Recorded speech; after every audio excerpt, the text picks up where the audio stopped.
Welcome back to Macrodosing, the world's only podcast. We are here today with Coley, Billy Football, Big T. Arian had to duck out last minute for a family emergency. Hope everything's okay with him. He'll be back next week. We miss him. We're going to miss him. But we do have a good show today. So tune in. Stay listening in all the way to the end. You're going to want to finish this episode because we've got our intern interviews. We've got a bunch of interns floating around the place here at Barstool Sports, and there are a few of them that have expressed some interest in helping us out on macrodosing. And thanks to you guys, I guess we're a big enough show where we now get intern help, which is pretty cool. So we've got some good candidates coming in. We're doing a little bit of time traveling because we already did the interviews. We know who we're picking right now, but we won't tell you. You're going to have to stick around and listen to that at the very end of the episode. But today's episode is going to be a big one. We're going to get into Facebook and the origins of Facebook a little bit. This is big time hat tip to Coley. Coley wrote a blog about this subject a few years back, and we did some research into it, some looking into it. And this is going to be one of those episodes where I think that we might be more on the conspiracy side than even your initial blog was at this point. Because like with the benefit of a couple extra years of seeing what's going on, like we're going to get real woke on this one. So deactivate Facebook while this podcast is going, because I know that Zuckerberg's got drones out there, and he will not hesitate to use them on you. So we'll get into that in a second.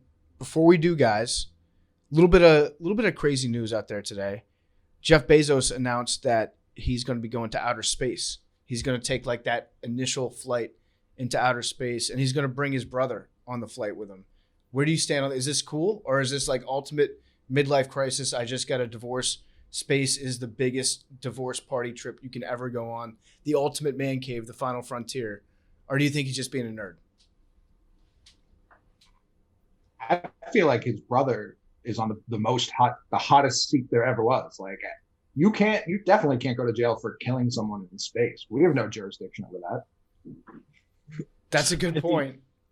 I think it's just a full send. Like, dude, when you're that rich and you're just like single and like don't really have like he probably has responsibilities, but like he can just call his brother and be like, yo, we're going to space.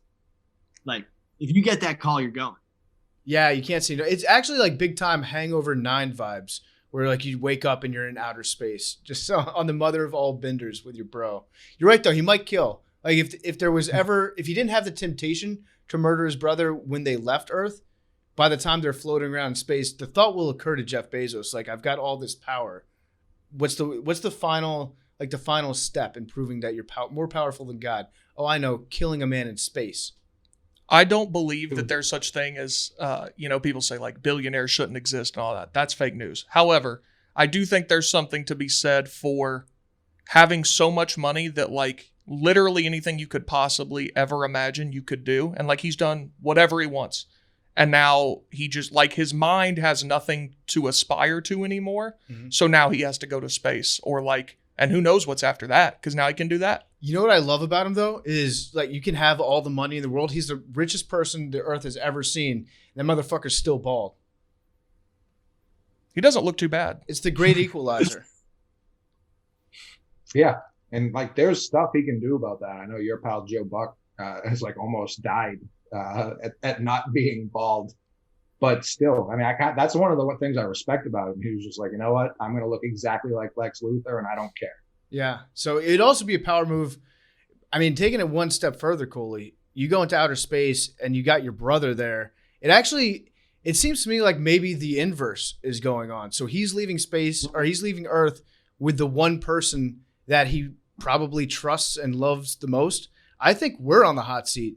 Because like he's like, hey man, trust me, you're gonna want to be in outer space on this day at this time with me because shit's going down. Like he might press a button and destroy the Earth. He might know that like all electricity on the Earth is going out. And you know what? A dude like this who's fresh off a costly divorce, he might just do this just to get his ex-wife.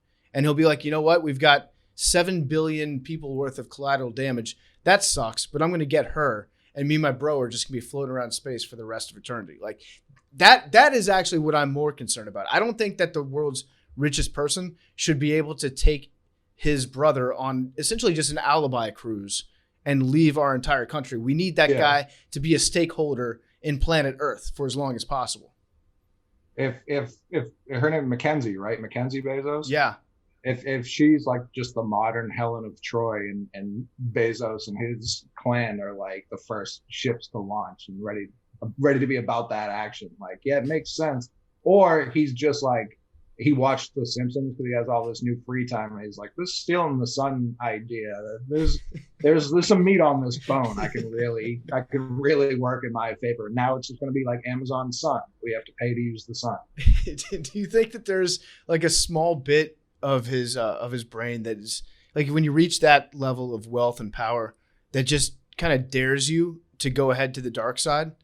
It's like, dude, you could be the one that ended civilization. You could destroy the earth yourself. And you might not want to destroy the earth going into it, but just like to have that button. Like if you had a button, Big T, that you could press at any given time that would destroy everybody, the thought would occur to you, for sure, in your darkest moments, maybe I should press this button and go down in history as the most powerful person ever. I mean, that's not cool is not the word I'm looking for. It's not the coolest thing you could ever do, but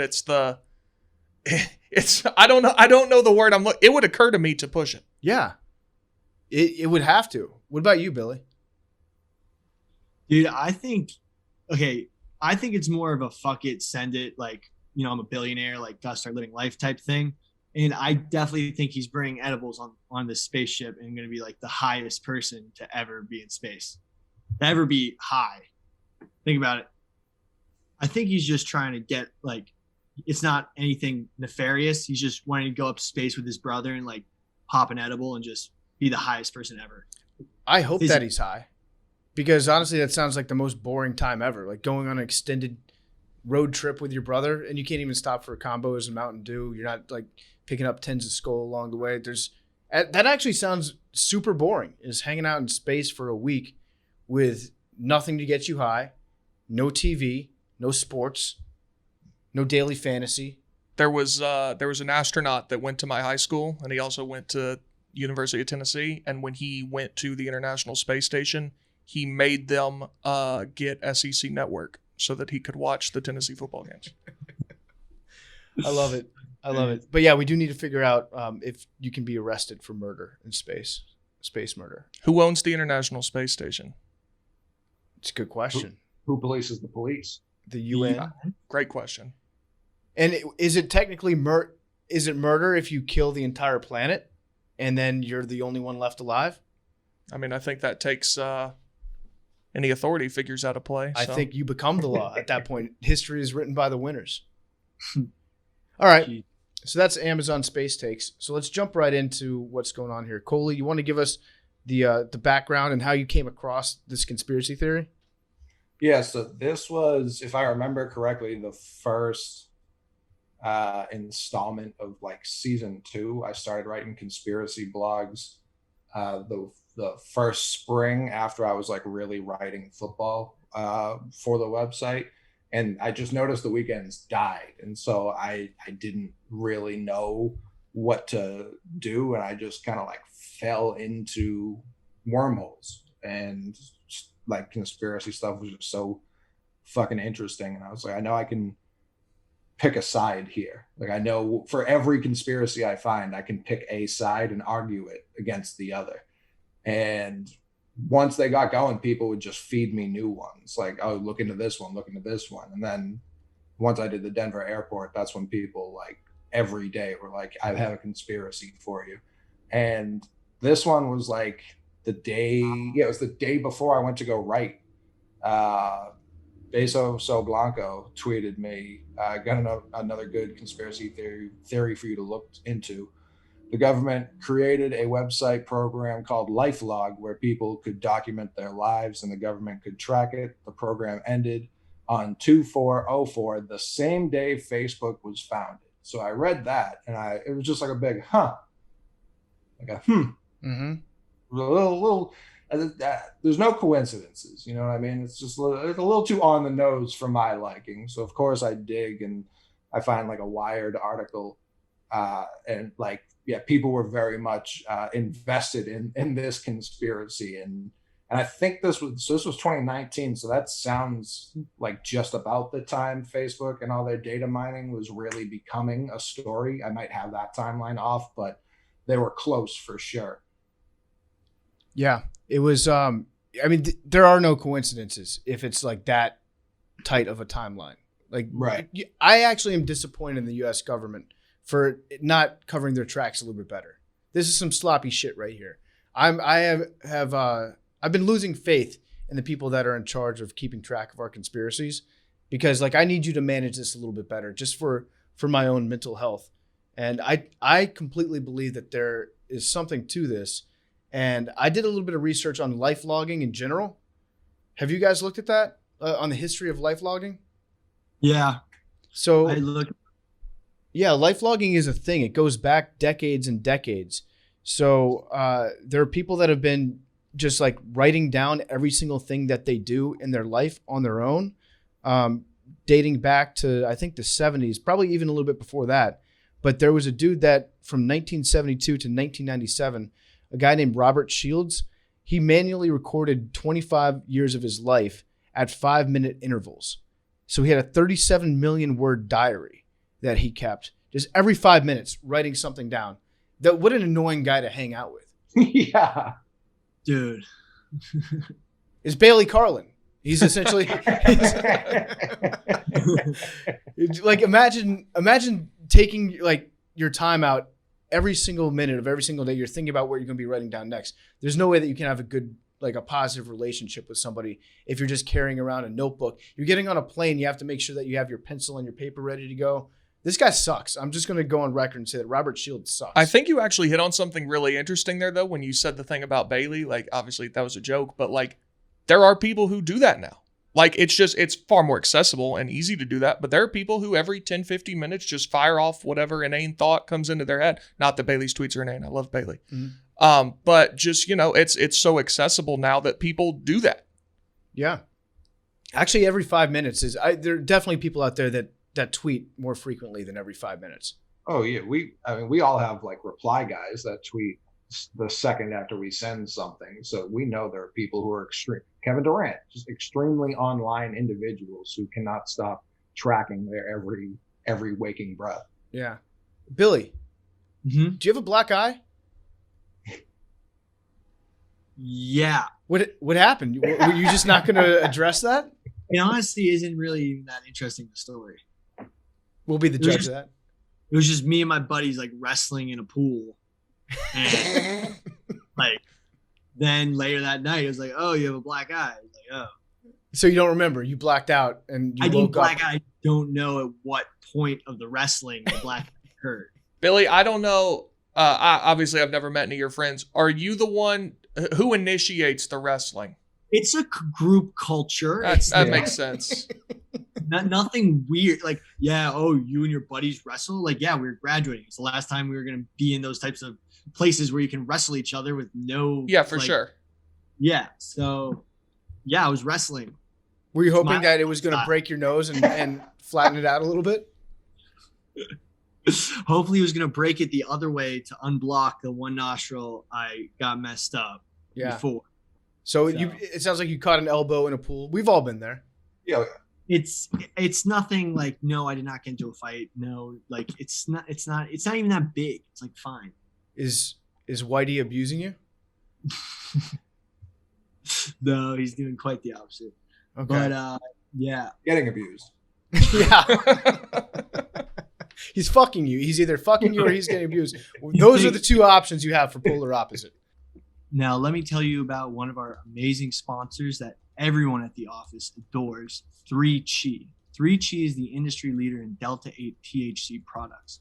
All products are formulated by a biochemist and made in the USA with USA-grown hemp. 3Chi's Delta-8 is a federally legal version of THC and is a more functional alternative to marijuana. It gives an amazing buzz and a great body feel, but with clearer head and less anxiety and paranoia. It is available online at 3chi.com. That's the number 3chi.com and at retailers around the country. And remember, this is not CBD. It is psychoactive and will give you a buzz. So please use responsibly. 3Chi now comes in several different varieties, including cookies, brownies, cereal treats. Yep, that's right. fruity cereal and Rice Krispie type treats. Go to 3chi.com to shop for Delta 8 edibles, vapes, tinctures, gummies, and oils that can be used to make your own homemade edibles. Use code MACRO at checkout to receive 5% off your order. Must be 21 years or older to purchase. There's been some other life logs along the way. There was a guy named Steve Mann, and he was the first person to capture continuous physiological data. He had a first-person video from a wearable camera, but these were cameras that he started wearing in the early 1980s. So you can only imagine the size of this freak walking around with like a full-size. You remember the ones that like your parents used to put on your shoulder when you were kids for like birthdays and shit? He had a GoPro, which was just like a Panasonic video cassette recorder duct taped to his chest that he walked around with. Honestly, like that's the most narcissistic thing I can imagine doing. It's just what you're making a TV show of your entire life only for you to watch in the year 1980. And now people are millionaires doing that. Exactly. He was vlogging. He was vlogging it up. He would do it 24 hours a day, 7 days a week. And then his site gained popularity so much that in 1995, it became the cool site of the day. Sounds pretty prestigious. And then in 1996, Jennifer Wrigley started Ginny Cam, broadcasting photographs from a webcam in her college bedroom every 15 seconds. The site was turned off in 2003 for hopefully obvious reasons. And then in 2004, there was a guy named Alberto Frigo who tracked everything that his right hand had used. And then he started adding different tracking and documentation products. And his tracking was done manually rather than using technology. And then the most fascinating part, I think, of the whole live logging, I don't want to say it's a phenomenon because it sounds like it's just like a group of maybe a half dozen weirdos that band together. And they're like, we have a great community. Justin TV. You guys remember Justin TV? Kind of. So Justin TV should be familiar to anybody that's ever watched an illegally streamed preseason NFL game. Because back in like the mid 2000s when it was out of market, you couldn't get it on TV. You would go to justin.tv and you would find, it was like the original crack streams basically. And it started out just as a guy named Justin broadcasting his entire life. And then he was like, let's open up to multiple channels, which was just used for illegal streaming basically. And then it became Twitch. It evolved into Twitch after that. And now Amazon owns that. But it started out just with a guy being like, I'm going to document my entire life. But I'm sure that really any website they're using to illegally stream, whether it be like pay-per-view boxing matches, UFC fights, preseason games still to this point, it's going to end up being like an energy weapon device system that's run by the Department of Defense where they're going to be able to like weaponize it down the line. Because it's the best way to get a massive amount of people to give their information or to log in to, you know, any site. Is like when you need to watch that thing that's on TV somewhere and you can't find it, you'll click on however many X's you need to click on in order to get to that one thing. So I'm convinced that like crack streams, all these companies these days, they're probably going to end up morphing into something like a little bit more sinister down the line. They have all your information. Is there a more interesting chat room on the internet than illegally streamed games? Like what kind of sociopath to get a username to type into one of those? I can't imagine you've ever, like, your credit is not in your hands. It's so funny though, reading the chats. It's always like, anybody else watching this stream? Anyone else come here from this guy's link? Right. Yeah. That's whoever sent me here. And then it's like, it's got a combo of like every type. It's got like Reddit people. It's got YouTube comment people. Like they're all similar. They're like cousins in a way. And that's the family reunion during a hacked stream somewhere, like a fight. It really is the Wild West of the internet. You have to appreciate it while it's still around, because it's very rare that you get that. Billy, do you illegally stream things? No, I try not to. It's better, because you end up with so much malware and stuff. Like if you hypothetically like stream, you just end up with all these like pop-ups and stuff. Yeah. I would steer away from it. All right. Well, let's get back to the subject at hand, the DARPA thing. So Billy put together a nice sheet for us. Billy, you want to walk us through what you think happened at that point where the handover was done? So I was looking into this, and I do not think there's a direct life blog to Facebook connection in the way you think. I've been looking at a bunch of projects DARPA put together in this post 9/11 world where, you had the Patriot Act, you had the Terrorist Information Act, Total Information Awareness, or TIA. So basically, there was a lot of money available to have these sort of services where they could sort of get information on individuals on a need-to-know basis. The thing is, I think what they ran into with LifeBlog and the Terrorist Information Act was that they couldn't, as the government themselves, do the dirty work of collecting people's information. So this is where Peter Thiel comes in. Now, Peter Thiel was the founder of PayPal, close associate of Elon Musk, and one of the early investors of Facebook. And he founded a company called Palantir Technologies. Peter Thiel is a pretty huge nerd, and he likes Lord of the Rings. So Palantir is something in Lord of the Rings. And it's basically an American software company that specializes in big data analytics. So it was founded in 2003, and it has a bunch of counterterrorism, urban policing types data assorting. And basically, they have huge contracts with the United States government, the TSA, DARPA, which is the Department, DARPA, which I'll figure out what it stands for in a second, but it has to do with national security. And basically, he was in very close ties to the government during these times. And basically, I think, saw Facebook as a good investment in having profitability in data mining more than even its page views, ad revenue, and page clicks. So I think that's where the connection really lies. Okay, we should also say blanket allegedly for everything with Peter Thiel. He's proven that he's not afraid to sue sports blogs. So unless you want to end up like Hulk Hogan, this is all, hey, Peter, I know you're listening, bro. All satire. Everything here is just a joke, bro. Well, even to take it, to take one of Billy's games, to take it one step from Thiel. Thiel was brought in by Sean Parker, the Napster founder. Mm-hmm. He's the one who I'm sure had a lot of the feds knock on his door when Napster was getting shut down. I wouldn't be surprised if Zuckerberg just kind of created this thing on his own, and Parker was kind of like a deep operative, like almost undercover. Like he went in there. He's got this backing, like, hey, I had my own social media thing too. I'm Justin Timberlake in the future, and came in, and he was kind of the wolf hiding in the bed in all this. Did y'all see that tweet going around the other day? It was like, who was in a movie for less than 15 minutes and stole the show? Justin Timberlake in Social Network. He's awesome in that movie. Yeah. So, I mean, we're bringing up the movie right now. That's probably where most of the world really gets all their information about the founding of Facebook is from that movie.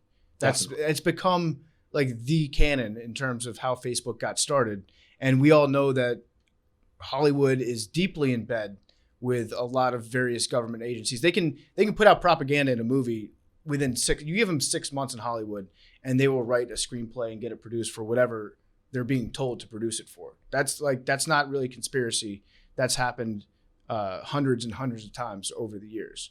So if you wanted to kind of incept everybody in America into understanding like this background story of how Facebook was started, it's a very easy way to do it. And it's actually worked, because I think that's what I think of when I'm trying to think of like how Facebook got started.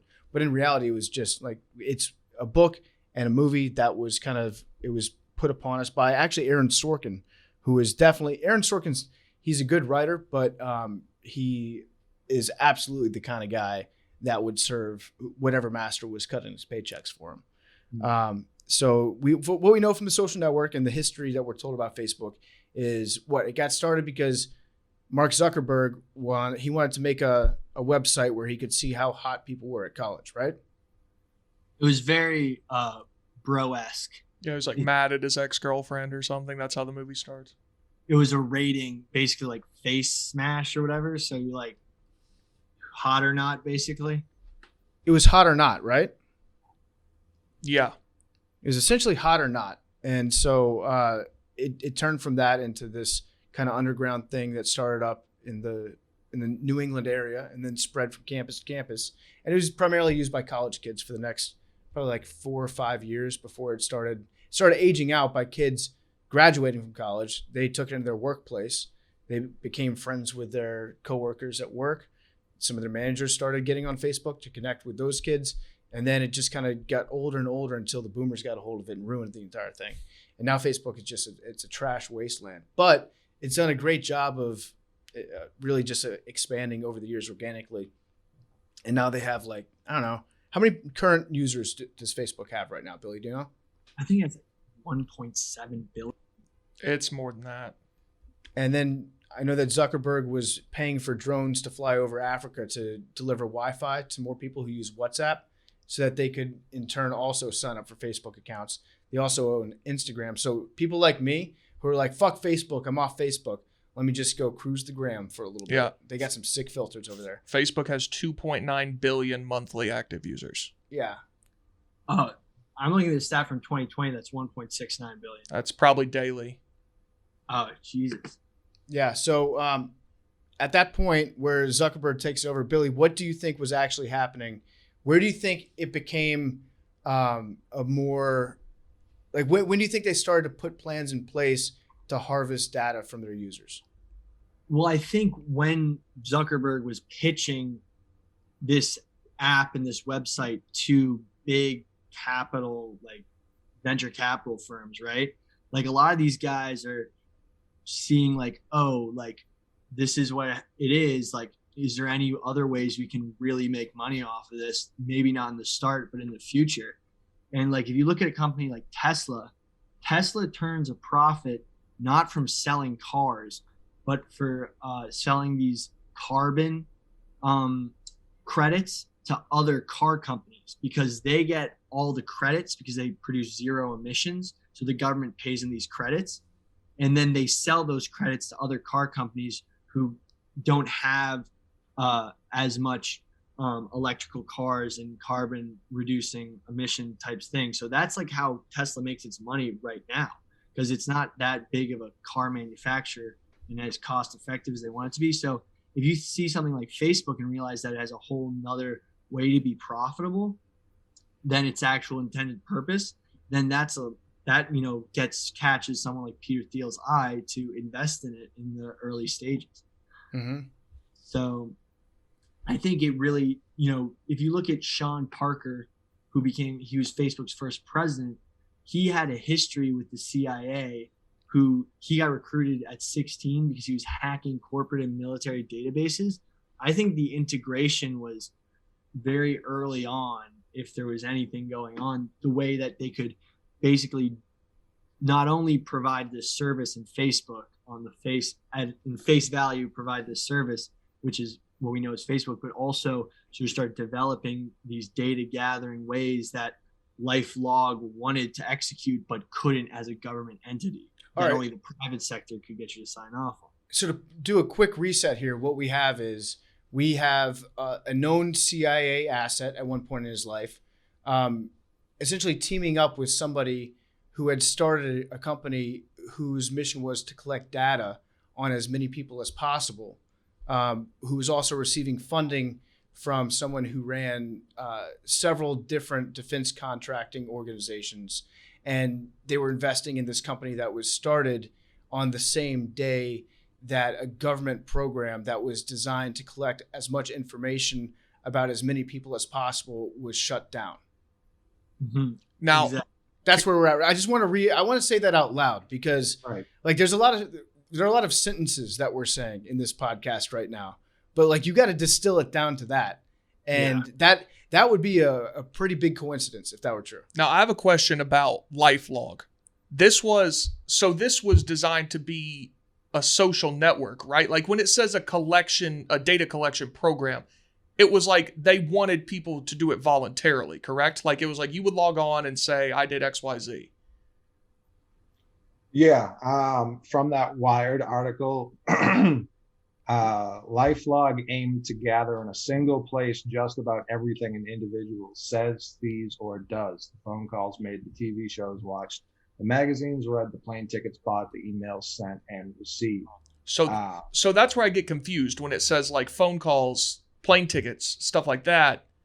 That's not necessarily things that you're inputting. That's the government surveilling you against your will. But I think it was more you would have signed up for this. Like strangely enough, they pictured it exactly how we do use it. When people fly, they have a tendency to post pictures at the airport and at their final destination, where they live already. So you can kind of piece together. Like people it just seemed like they were trying to do what we've seen Apple, what we've seen Amazon do. And that's take everything and put it into one thing. Like the iPhone is everything. Like you don't have to send a letter anymore. You can send an email from it. You don't have to call someone. You have that right there. They know what you're listening to. They know what you're buying off of that. That's what LifeLog seemed to be, but it was just government backed as opposed to people don't trust something that's government backed. But if some random guy from Harvard invents it, everyone's like, yeah, sure, I could do that. They didn't even do a good job of changing the name. No. LifeLog Facebook. It's essentially the exact same thing, except Facebook sounds like 10% less technical. Like when I hear LifeLog, I'm like, I gotta log on to that. I gotta know how a database works to use that. And it's not, honestly, like LifeLog, you know what the difference is, I think? LifeLog sounds like it was set up for people to keep track of their own activities, to be a personal thing that they could check up on. Facebook is smart because they recognize the fact that we're narcissistic and we thought that our lives were so important that we could brag about them and put like our best face forward to everybody else that's in our network, and people would want to see what we're doing. It's essentially just like giving you a microphone to brag about what you're up to. And that's a much more effective incentive than being like, hey, you can log on right now and check and see what time your plane flight was back in 1997. Isn't that cool? Like even the original Facebook message, like status you can make, always said is. Like it was like Coley Mick is. Like it couldn't just be like me sharing something else. It could only be here's what the fuck I'm doing. Like that's all. It didn't give you any other tense to work. No this right. is where I'm at. And the main purpose of this sort of DARPA initiative going along with the total information awareness, which was then changed to the terrorist information awareness, which is sort of parallel to LifeLog, was to stop pre-crimes. They wanted to literally know who was about to commit a crime before it happened, because we were living this post 9/11 world where that was sort of the aim of these things. And I think once the government, because when LifeLog was presented, everyone was like, whoa, you cannot take all of our data like that. You're the government. You can't do that. So once they realized they couldn't do it through the government, I think they were looking for ways. I think there was a lot of, government funds available for ways to get it done through the private sector. And I think that's where Facebook, this random kid who was, writing equations on his window in Harvard, sort of was like, that guy's got a product that we can hijack. And like, I don't think Mark Zuckerberg was trying to, make this monster that it is today. I think he really just wanted to find out what girls were single and what girls were not at the Harvard campus, because that was like what you see in the social network. But I think, when the money comes around, it's like you could get all the money you want for that network, but you got to do what we say with it. Then I think you're going to take it. Yeah, I agree. I think that whatever government agents or agencies were responsible for looking into this, they saw a horny kid with a big ass that loved to wear sunscreen and smoke meats and didn't like to think too much. And they were like, hey, Mark, you're the smartest person in the world. Can we take what you've built and make it massive because you're so smart? And he was like, yeah, absolutely. Absolutely. You sure can. You're right. I am smart. I'll move to California and spend the rest of my life trying to make more money because I'm so smart and I've got a billion other ideas like this that'll be smart. But in reality, it was like they saw a perfect product from a perfect CEO that they could kind of incept into thinking he was like everything that they were doing was above board, you know? So is the thinking here that the government was spying on people to find someone that they could then make their Zuckerberg? Like, were they looking for that, found him, and were like, all right, we'll go with this guy? Yeah, LifeLog, we're changing it to Facebook. Totally different company, totally different name. This is the perfect guy. I don't know how they like set that plan into motion. Obviously, I don't think that there's a lot of research that's been done about and it's certainly not public about how they tracked him down or how they decided with this guy. Maybe they heard about it and then the light bulb went off and they're like, hey, this is perfect for LifeLog. They might not have been looking for him. And is the thinking then also that he's just been like a government operative this whole time? I think he's more of a figurehead, because when Facebook was trying to get money, he's pitching it to all these firms, right?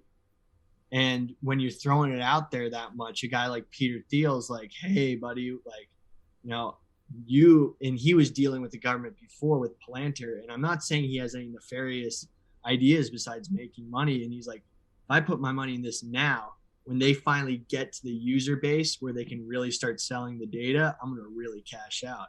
I think that was the thought process. And also, let me just, for a disclaimer, DARPA tweeted this. They replied to some guy's tweet just randomly. Oh, I've seen this tweet. It has 83 likes and like 20 retweets. And it's just the DARPA official page. LifeLog and Facebook have absolutely nothing to do with one another. That a former DARPA employee worked for Facebook stands to reason as many alumni work in Silicon Valley after leaving the agency. Our average tenure is only 8 years. I mean, that's not a great cover. Like, most of our old operatives now work in technology. Yeah, nothing to see here. So do y'all know who that employee was that they're talking about? Edward Snowden? No. Again? Yeah. Regina Dugan. So she was the director of DARPA. And then she went to Facebook and worked on something called Building 8, which was like their hardware offshoot. Yeah. That was trying to, and one of the thing that ended up turning into was that Facebook portal, shitty FaceTime deal that just like records your home at all times, and you can FaceTime from one place instead of taking your phone wherever you want. It's a less convenient. It was like the worst product ever. So she worked on that, and she was the former head of the DARPA. I think regardless of how it started exactly, the fact is that it's morphed into a company that just lives off data collection and knows everything about you. And there are a lot of very powerful people in Silicon Valley and in tech who know and who have been thinking about this because they're fucking obsessed with futurism in Silicon Valley. And they're always thinking like where the world's going to be in 50 years. They've been thinking about this for at least 20 years, knowing that the future is in data harvesting. And if you can figure out the shopping tendencies, if you can figure out the transportation tendencies, if you can figure out just something as basic as like what percentage of people in this one city are married with one kid? What percentage of people in this city are single but have 2 daughters? And once you know everything about everybody or as much data as possible, that shit is worth billions and billions and billions of dollars. So from the get-go, they were investing heavily into companies like this. And a dude like Peter Thiel obviously is one of those guys who's just nutting himself over the future all the time. It's him and Shingy, who, by the way, you know who Shingy is, Coley? I don't think so. We should get Shingy on the podcast at some point. Shingy used to Shingy the rapper? No, not Shingy. We should get him on too. Open invite. Definitely. Shingy. But Shingy was this dude that worked at AOL with Erica, and his job was to be like their evangelist, their tech evangelist, and he is exactly what you think of when you think of like a futurist Silicon Valley guy, almost like a cartoon.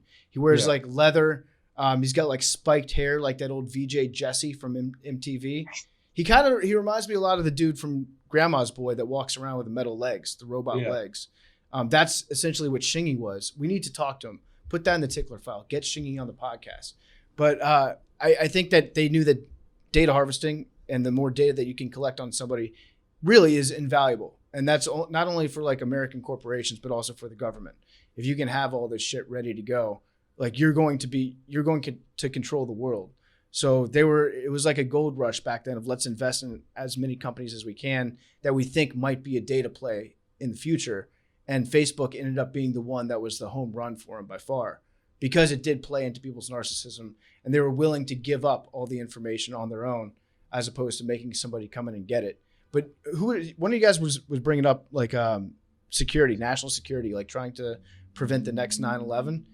Do you guys ever sit back and think like we've had a pretty decent run here in the United States over the last 20 years? Like, yeah, we've had some tragedies, obviously, but we don't have bombings. We don't have mass attacks like we did. Do you think that to a certain extent, this shit has kind of worked in the United States? I actually like wrote a paper about this. New York City, if you drive into New York City nowadays, there's no more toll booths. They just take a picture of whoever, they take a picture and they say it's because they're billing your license plate, but they're getting your face every time you're driving into the city. And there's so many CCTVs in the subways and Metro North, Long Island Railroad, the PATH train, that they know who, like 100%. And I guarantee this Palantir Metropolitan, which is their like urban security base, like they know who's in the city at all times, who's out of the city.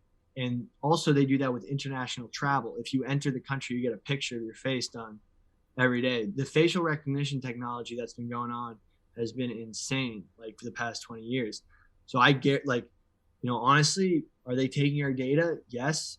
Is it probably for a good cause, like keeping the country safe? Hopefully they're not going to do anything bad with it. But I mean, I think that's how they're catching the Capital 6 rioters too. So yeah, well, they were broadcasting themselves. Those aren't the hardest people to catch. Yeah. Did y'all ever watch that TV show? It was one of my favorite shows. They should have kept going forever. I forget the name of it, but it was like former FBI agents, and they gave people like $5,000 and a car, and they were like, "You have 1 week. You can go wherever you want, and if we can't find you, you win $100,000, whatever it was." That sounds awesome. And they found them every single time. I want to do that. It was an awesome show. I can't remember what the name of it was. It was super. I think they all started in Atlanta. They were like, you start in Atlanta. That's where we are. And you have a week to get wherever you can get. And then they found them like every time. God damn. That sounds, honestly, like that sounds like an awesome vacation. I would love to do that. Yeah. Wait, so they gave you a week and then you just had to sit there, or could you constantly move? You could move wherever you want. It may not have been a week. It was several days, whatever it was, but you could literally get in your car, go wherever you wanted, and they just had the tools at like the government's disposal to find you. And they gave you cash? I think they did, but I think it was on a credit card. Yeah, see that? So that they could hope. Yeah, so that they could track purchases. But Yeah. it was a super cool show. I mean, where would you guys hide? Should we even delve into this? Yeah, go for it. Where would you go? So. Where'd you go, Billy? Well, actually, what if I need to use it? if we're starting in Atlanta and you tell me I have a prepaid credit card with $5,000 on it in a couple of days, I feel like there are a couple of neighborhoods I could go sell that credit card for $2,500 cash, and now I'm off the grid. Smart. It may not have been that much money too, but something. Well, I'm lying, like either way. Right. So I'm Right. Yeah. But yeah, that was one of my favorite TV shows. I've got to look up what. I love that. I honestly, if you gave me $5,000 on a credit card in Georgia, I would probably drive down to Orlando and just spend a week at Medieval Times and just use all $5,000 there. Have the week of my life. They come, they pick me up, and I'm like, yeah, it looks like I didn't win this reality show. But meanwhile, I don't give a shit. I just ate 20 turkey legs and saw the Green Knight kick ass night after. I probably made $20,000 betting the other people in the stadium over which Knight was going to win because I knew the result. And I had a great time, got my picture taken, drank flagons of ale, met a few winches. All right, hang on. I was slightly off. The show is called Hunted. It was a competition series that centers on 9 teams of 2 as their fugitives on the run from highly skilled investigators. Each pair attempts to use their wits to evade capture for 28 days in a 100,000 square mile region in the southeastern United States. Okay. And the grand prize was 250 grand. So I guess 100,000 square miles. And they did start in Atlanta. So it looks like 2 of the 9 eluded capture. The other 7 all got caught in Atlanta, Augusta, Lake City, Florida, Beaufort, South Carolina, Oxford, Alabama, Dade City, Florida, and Atlanta. The teams that got caught in Atlanta, I mean, not smart. Yeah. I like the one guy that just went to Augusta. He's like, I'm going to try to play some golf. I don't hate not going that far. Staying right there. Yeah, the natural assumption is like, oh, this guy got the fuck out of here. So I don't hate the strategy. But it can't work with credit cards, though. Like, they're going to find you if you're using it. Yeah, but I remember like one of them, I think they were like pretty close to getting away, and they found the car on like a highway camera. There was some pretty cool shit in there. It was an awesome show. Bro, I just faked being homeless. Smart. That'd be huge. Dude, just like sleep on the streets, just be homeless. Right. They would never expect, like, just in the city that you came in. Yeah. I don't know. Florida seems like it might be the move too, because I feel like most people in Florida are also laying low to a certain extent. Yeah. So you everyone's a little suspicious. No one's going to call anybody else in because they're trying to stay off the grid too. Now, to make an analogy, that show may have been funded by some government proxy or entity in order to figure out what people on the run do as a study. Yeah. So that's sort of how the Facebook thing happened. Yeah. So like, oh, we have this idea for the show. And then one guy's there and he's just like, that's a great show. It may not go for many seasons, but it may provide data on how people move when they're on the run that we can use to catch actual people on the run. Yeah. I like that, Billy. Stay woke. Because you're right. Like the enthusiasm that we all had for it, that's exactly what they're looking for any new product to try to get us on. They want us to voluntarily do all this shit. Yeah. Damn. Yeah, it's like run by George Preston Bush and his family. I just started a production company. It's fine. It's no big deal. It's when you owe like a bunch of money in like child support or overdue tickets, and they're like, "Oh, you want a free boat? Come down to the police station to claim it." And people are like, "Fuck yeah, it's boat time this summer." And they just arrest you. What was there was a police department. Finally, I hit the jackpot on something. There was a police department recently that posted, they posted on Facebook. They were like, we're doing a meth buyback program. They're like, come drop off your meth and we'll pay you for it. And like a couple dozen people came in with meth and got arrested. I love the rat on your competitors. You have a rival drug dealer who's stealing all your business, rat on them. Yeah. There was they do something like that with Alabama football tickets. I think to the Iron Bowl every year. Yeah. That's the clean sweep. And you know what? People in Alabama, they know that it's coming, but in the off chance that maybe it's true, they're like, fuck it. You know what? Like maybe I'm getting tickets to the Iron Bowl. Let's give it a shot. I remember they played something on ESPN. It was like Sunday Countdown a few years ago where the Washington Redskins at the time had a program like that, but it was just people that still owed money. I think it was even like just local taxes. And they just did a roundup and they had school buses ready to go at the stadium for everybody that they were arresting and just driving away. It's like, this sucks. Why are you playing? I'm trying to get ready for football. I'm trying to figure out who I'm going to bet on, Sam Ponder. I don't need to know the story about like the time they arrested half of Prince George's County. So I do think that whether or not Facebook was intentionally started for these reasons, what it has become, it's like you can't deny that it's got a lot of nefarious uses. I legitimately believe that the United States government is funneling money to Facebook. And allegedly, this is all my speculation. So Peter, if you're still listening, first of all, thank you. Unsubscribe, resubscribe, leave a 5-star review, and make sure to not sue us in the future. Shout out Hulk Hogan, big fans. I genuinely believe that the government, they create shell companies. They can do this through an assortment of agencies, whether it's the CIA, whether it's defense contractors that they're giving money to. You can create they're creating shell companies using defense budget. So those shell companies then can provide funding for private equity firms and venture capitalist firms who would then purchase stakes in various businesses.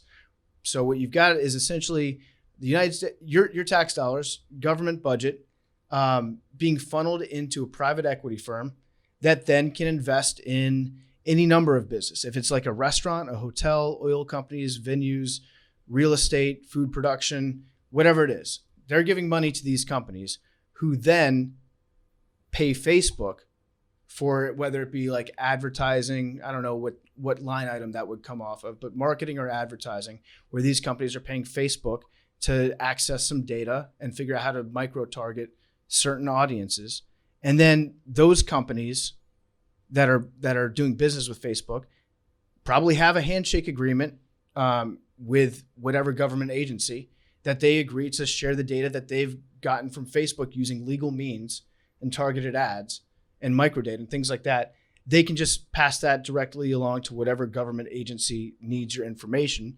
And if you're Facebook, guess what? Let's say there's a company that doesn't want to play ball, that doesn't want to turn things over. Facebook knows everything about you.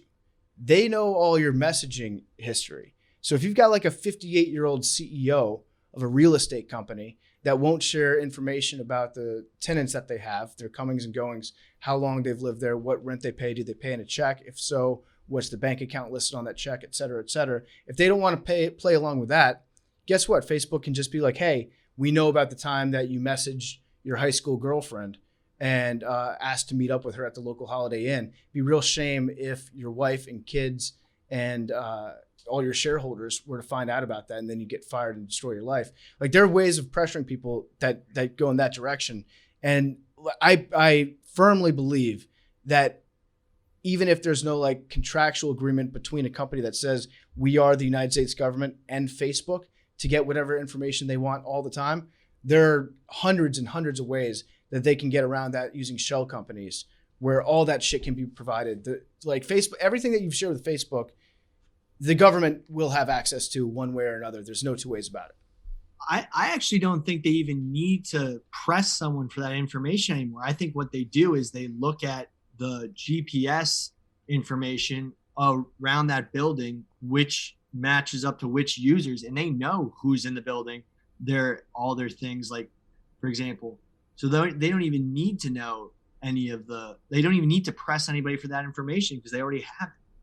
You think Facebook already has all that? But there are some people that don't have Facebook accounts. I know it's not like right. Super frequent or whatever. But yeah, I mean, the bottom line is I think that they have an insight into your entire life right now. The government does. And even on paper, Amazon, Facebook, Google have over like thousands of subcontracts with military and federal law enforcement agencies like ICE and the FBI. And there's very direct contracts, and they have these with multiple agencies, and it's not even through shell companies. So there is a relation already there. So then the question does become like, has it been a net positive? Like, it sucks that they know all this stuff, but I was thinking about this earlier today because in other countries overseas where they don't have a rigid like security apparatus, you do see just like car bombs going off, right? You see like, there's violence, there's civil unrest in a lot of countries. And by and large, we don't have as much of that here by like a long shot. And we've got more people here, and it doesn't happen as much. So you have to ask the question, like, whatever they're doing, it sucks. Is it working? And if it's working, how many innocent people is it also working against as collateral damage against the like couple that they do get? If it's working, why are we not using it to prevent people who buy guns and then kill a lot of people with them? It's a good question. So that's obviously like one thing that we haven't had the best track record of in the last, like, if you're looking at it globally, we're probably at the bottom of the list. Maybe that's harder. That might be harder data to sift through, or maybe that wasn't a priority when they put all this shit in place to be like, how much time does this guy spend on rotten.com cross-referenced with how many shotguns does he own? Right. Do you think it should be legal to have somebody's, like, let's say internet history as part of like a background check to buy a gun? I'm curious. And then you say what constitute, if someone has Googled like mass shootings shouldn't be able to buy a gun. Well, there are a lot of reasons why you would Google mass shootings. Okay, but you know what I mean. How to XYZ. How to get away with committing a mass shooting using my gun. But I'm saying you said, what was that website? You said rotten.com? Yeah. I don't know what that is, but like. A lot of violent stuff. Okay. But see, there you're drawing a very blurry line on if that were to be legal, would that preclude someone from purchasing a gun if they have no other red flags? I mean, it's a completely different conversation that I know we shouldn't go like deep into, but like we have more rail guards, it feels like, to buy Sudafed than weapons in a lot of states. That's a fact. That's a fact. I was turned down buying Sudafed in Harrisonburg, Virginia several times. I just had a cold and they were like, no. And you know what? I used to work for a company, as a matter of fact, that worked with banking companies. And they would write software for banking companies to analyze how often one of their customers was purchasing things at drugstores. And in what, because they knew how much like 1 pack of Sudafed cost, they knew how much 2 packs cost. If they could just look at the transactions, not even getting the SKUs of the purchase, but getting the purchase price. And if you saw enough of it, they were able to actually come up with that data where they could then shut down the person's account or flag it to the DEA or to law enforcement to be like, hey, we think this guy's cooking up meth. So that's something that does exist at companies out there. I don't know like how frequent that is, but the banking industry definitely has some of those rail guards in place. But no, I don't think that because of the Second Amendment, it's probably harder to write in legislation that does anything to like even look. We can't even study if gun violence is a problem in the country. So like it's tough to write in specific laws that have anything to do with the word gun, because there are people out there that'll be like, no, it's a slippery slope. If you do one, then it's all off the table. Yeah, we tie that so rigidly to the founding of this country. If like it's the one thing, it's like, yeah, people can change, we can advance a lot, but this must stay exactly the same for eternity. Otherwise, everything else crumbles. Mm-hmm. Yeah, it's a difficult one because you do like the United States is one of the most the Japanese even said like we could never do a ground force invasion of the United States because there's a gun behind every blade of grass. And for a lot of people, like that's like no one can invade us. It's kind of a big shield. But then again, if you look at the numbers, I wish somebody would try. No one's even fucked around to find out. Like, what's the matter? Like Canada tried to fuck us up a while ago. The British tried to burn down the White House. That was like what 200 years ago. Yeah. The whole world come back and we had AR-15s. Yeah, exactly. Ain't no fun when the rabbits got the gun. Now no one wants to fuck around. I wish they would. But it's just like the numbers with who the guns get used on at the end of the day is just like, good guy with a gun shooting a bad guy with a gun happens a lot. And I'm not saying it doesn't, and like, thank God, but it's most of the time it's someone getting hit who shouldn't be getting hit. Yeah. So do you guys think that we could take out, like, let's say Canada got up in their feels one day and they're like, you know what, that was fucked up that you took Wayne Gretzky from us and Patrick Waugh.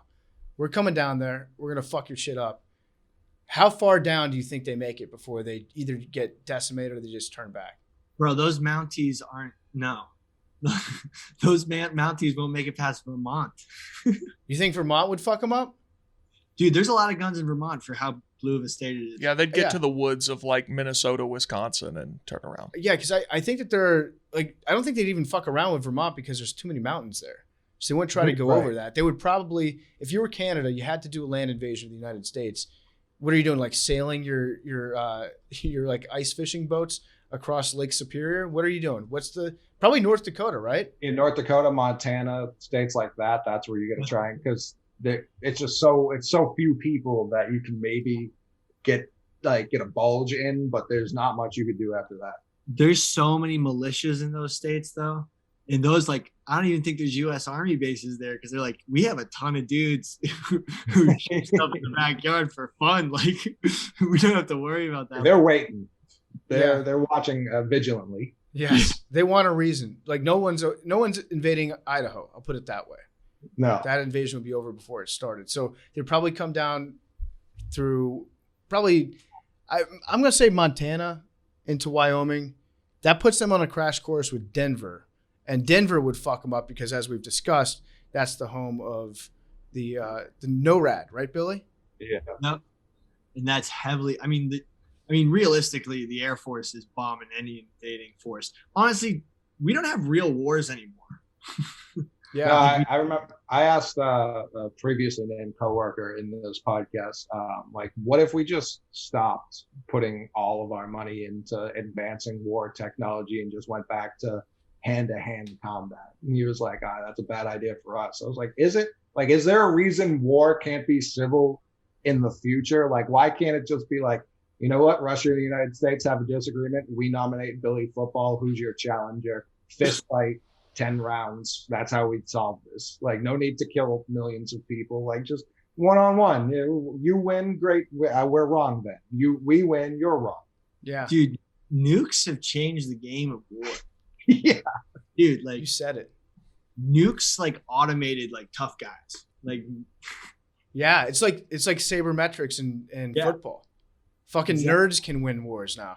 yeah. You don't even have to be good at you don't even have to get out of bed. You can have sleep apnea, asthma, gout, and lupus, and be able to take over the world. Exactly. Weird times that we're living in right now. But yeah, I think like fist fighting, if you just let the entire armies fight, but just no weapons, just duke it out hand to hand. Yeah, I'm on board with that. So they get fucked up by the time they try to get past, like, once they hit the Wyoming border, they tuck tail and run back. Yeah. All right. You guys got anything else to add to this? I think we pretty much are in agreement. I did have one question for Coley, because in your blog, you said pretty much that you're like pro this stuff, and we've touched on this before. But I'm just curious, like, you seem to think of it. I think you were pretty much solely talking about like targeted ads, right? Like if people are anti-targeted ads, but like data collection as a whole, are you in favor of that? Yeah, I mean, it's less like a pro con and more like that toothpaste is out of the tube. Like there's no, like, even like we all have iPhones here. So recently when you update everything, it will ask you like, hey, do you want this company to take your data? Yes or no? Like there's no chance pressing no, they're listening. Like no fucking chance that's just a button to make people feel better. I do think Apple is better than a lot of companies, though. They tried to stop the FBI from getting into a terrorist phone. Yeah. Did they, or did they just say that? No, they went to court over it. For sure. And I think they won. I don't recall. They probably did. And but like we can get into a deeper thing where it's just like, I mean, you say fake news more than anyone in 2021. Like that I could easily make that the most fake news of all time if I wanted to spin it. So it's just like, how much trust do I put into that not being like a stage play?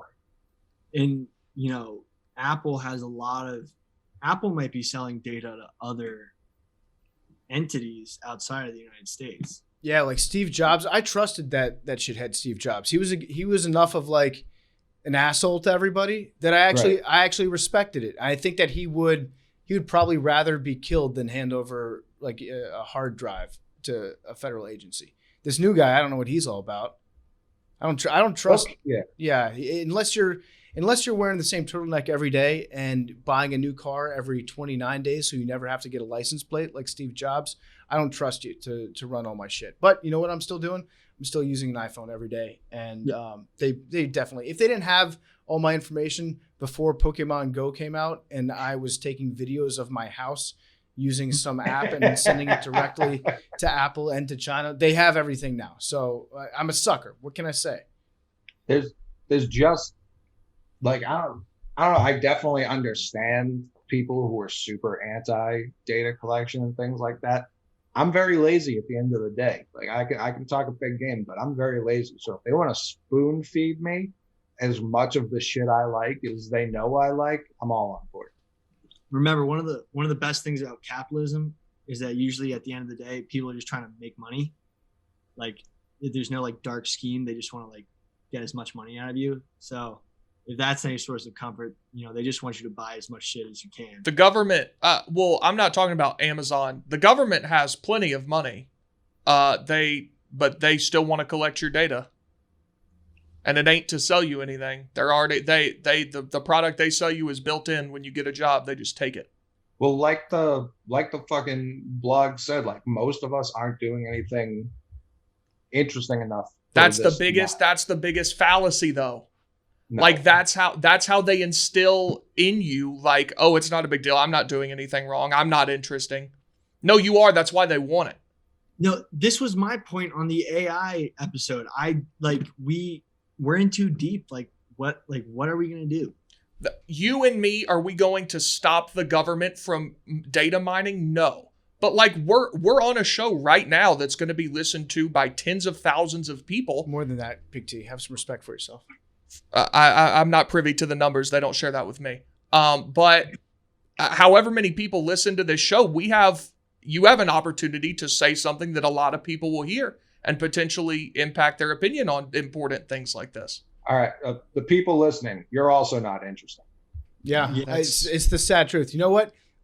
Individual persons are not interesting. People in general are what they're after for the data to see like trends and to analyze that shit. And then to see like where an outlier might be. That's what most of the work is. There's not like one guy, although that would be hilarious if at some point in the future, it was like a 1-to-1 basis where one person was just assigned to watch your entire life to keep like real close tabs on everybody that was born. That would be sick if that were true. I would fuck with my guy so bad. There's two like populations of people, the watchers and the watched. Dude, this is a great idea for a movie. And if you're a watcher, do you know if you have someone watching you? Is it a watching pyramid scheme? Or maybe your person's in charge of watching you and you're just watching each other. Right. Oh, everybody watches 3 people. And then the people above them watch 2 people. And then there's one guy that just watches one dude. And that guy's God.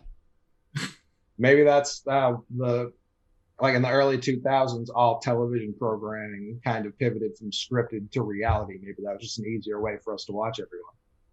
Oh my God. Yeah, you're right. You're absolutely right. All right. Bottom line is Mark Zuckerberg's an actual robot. They're watching everything that you do. Stay woke, but continue to use Instagram because there's some sweet fit pics on there. So we're not going to get rid of anything. I give up. Steve Jobs would have never stood for any of this chord changing bullshit where you can't get the right chords anymore. You know what I'm saying? Like the audio jack is now the main jack. And now the computer has the new port where you can't plug it into HDMI or USB. Like you wouldn't have stood for that. Do you think that they changed the chords because our old chords store all our information in them, and when you throw them away, they're sifted into a special bin so they collect everything? I do. Also, shout out to whoever the salesperson was that sold all the alarm clocks to every hotel in America that have the last generation of iPhone connection. Yeah, that guy was putting numbers on the board in the iHomes.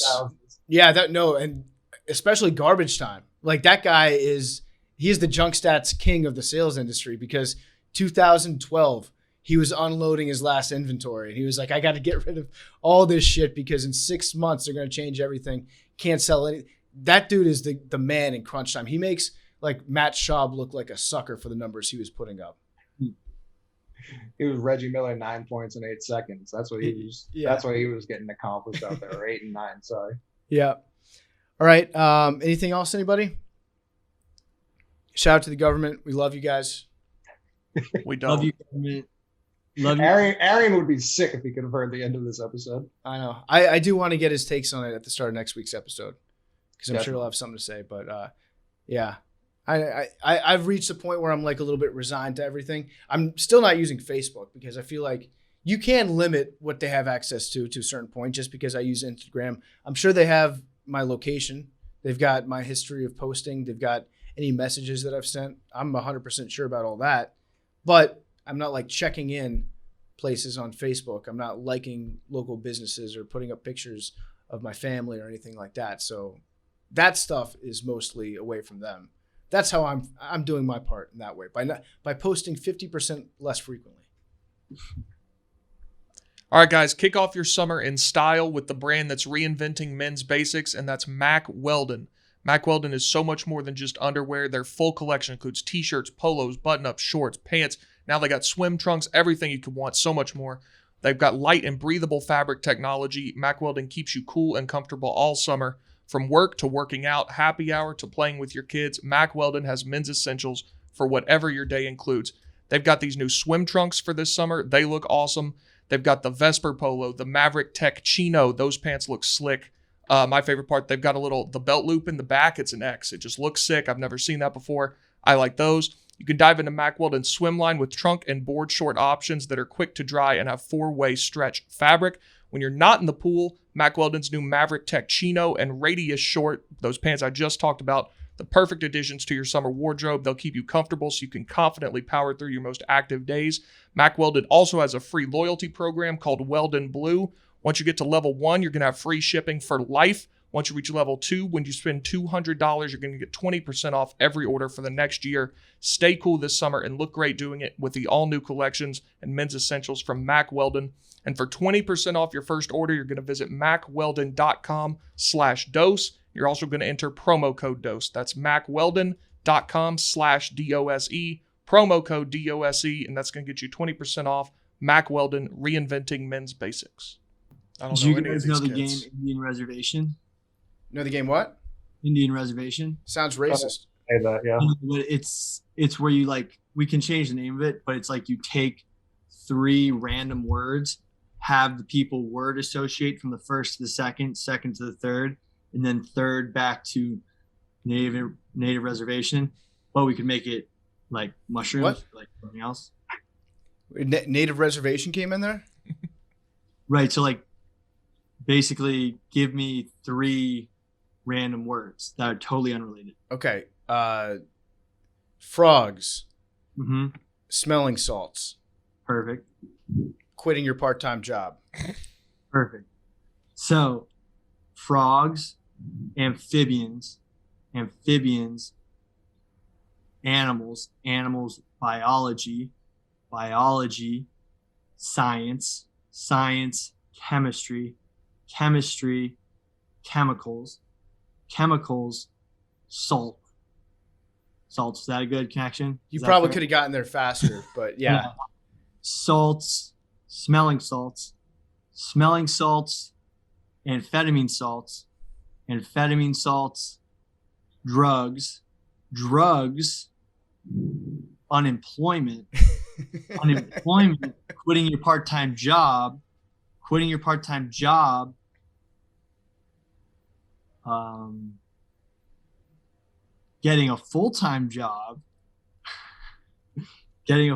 job, America. No, economy, America, Native Americans, Native reservation. Why don't just get a job at the Native American reservation? Because they won't hire me because I don't have a high enough Choctaw percentage. We may have to keep that in. Yeah, I think we keep this in. Billy, what percentage Choctaw are you? My mom had 2% show up on her ancestry.com, so it's not real. Okay. But it's more than what's her face? If you were applying to Harvard, could you list this as a background? More than Probably more We than know. the person who did. By the way, there's a theory out there that one day Dave Portnoy will take Elizabeth Warren's job in the Senate. Yeah. Yeah. One of the guys from Chapo has been trying to convince Dave to run for Senate.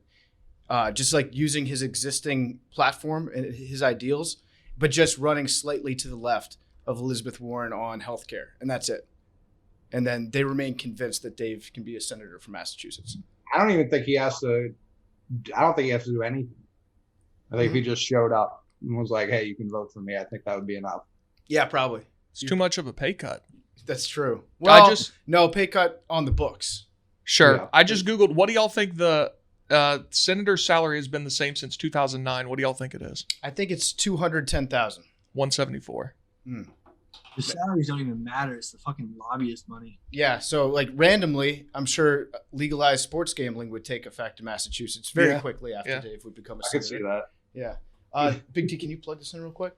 So, we're discussing ways that we can interview the Macrodosing intern for the summer. We've got 4 good candidates that replied to Gaz's inquiry about who wants to work with us.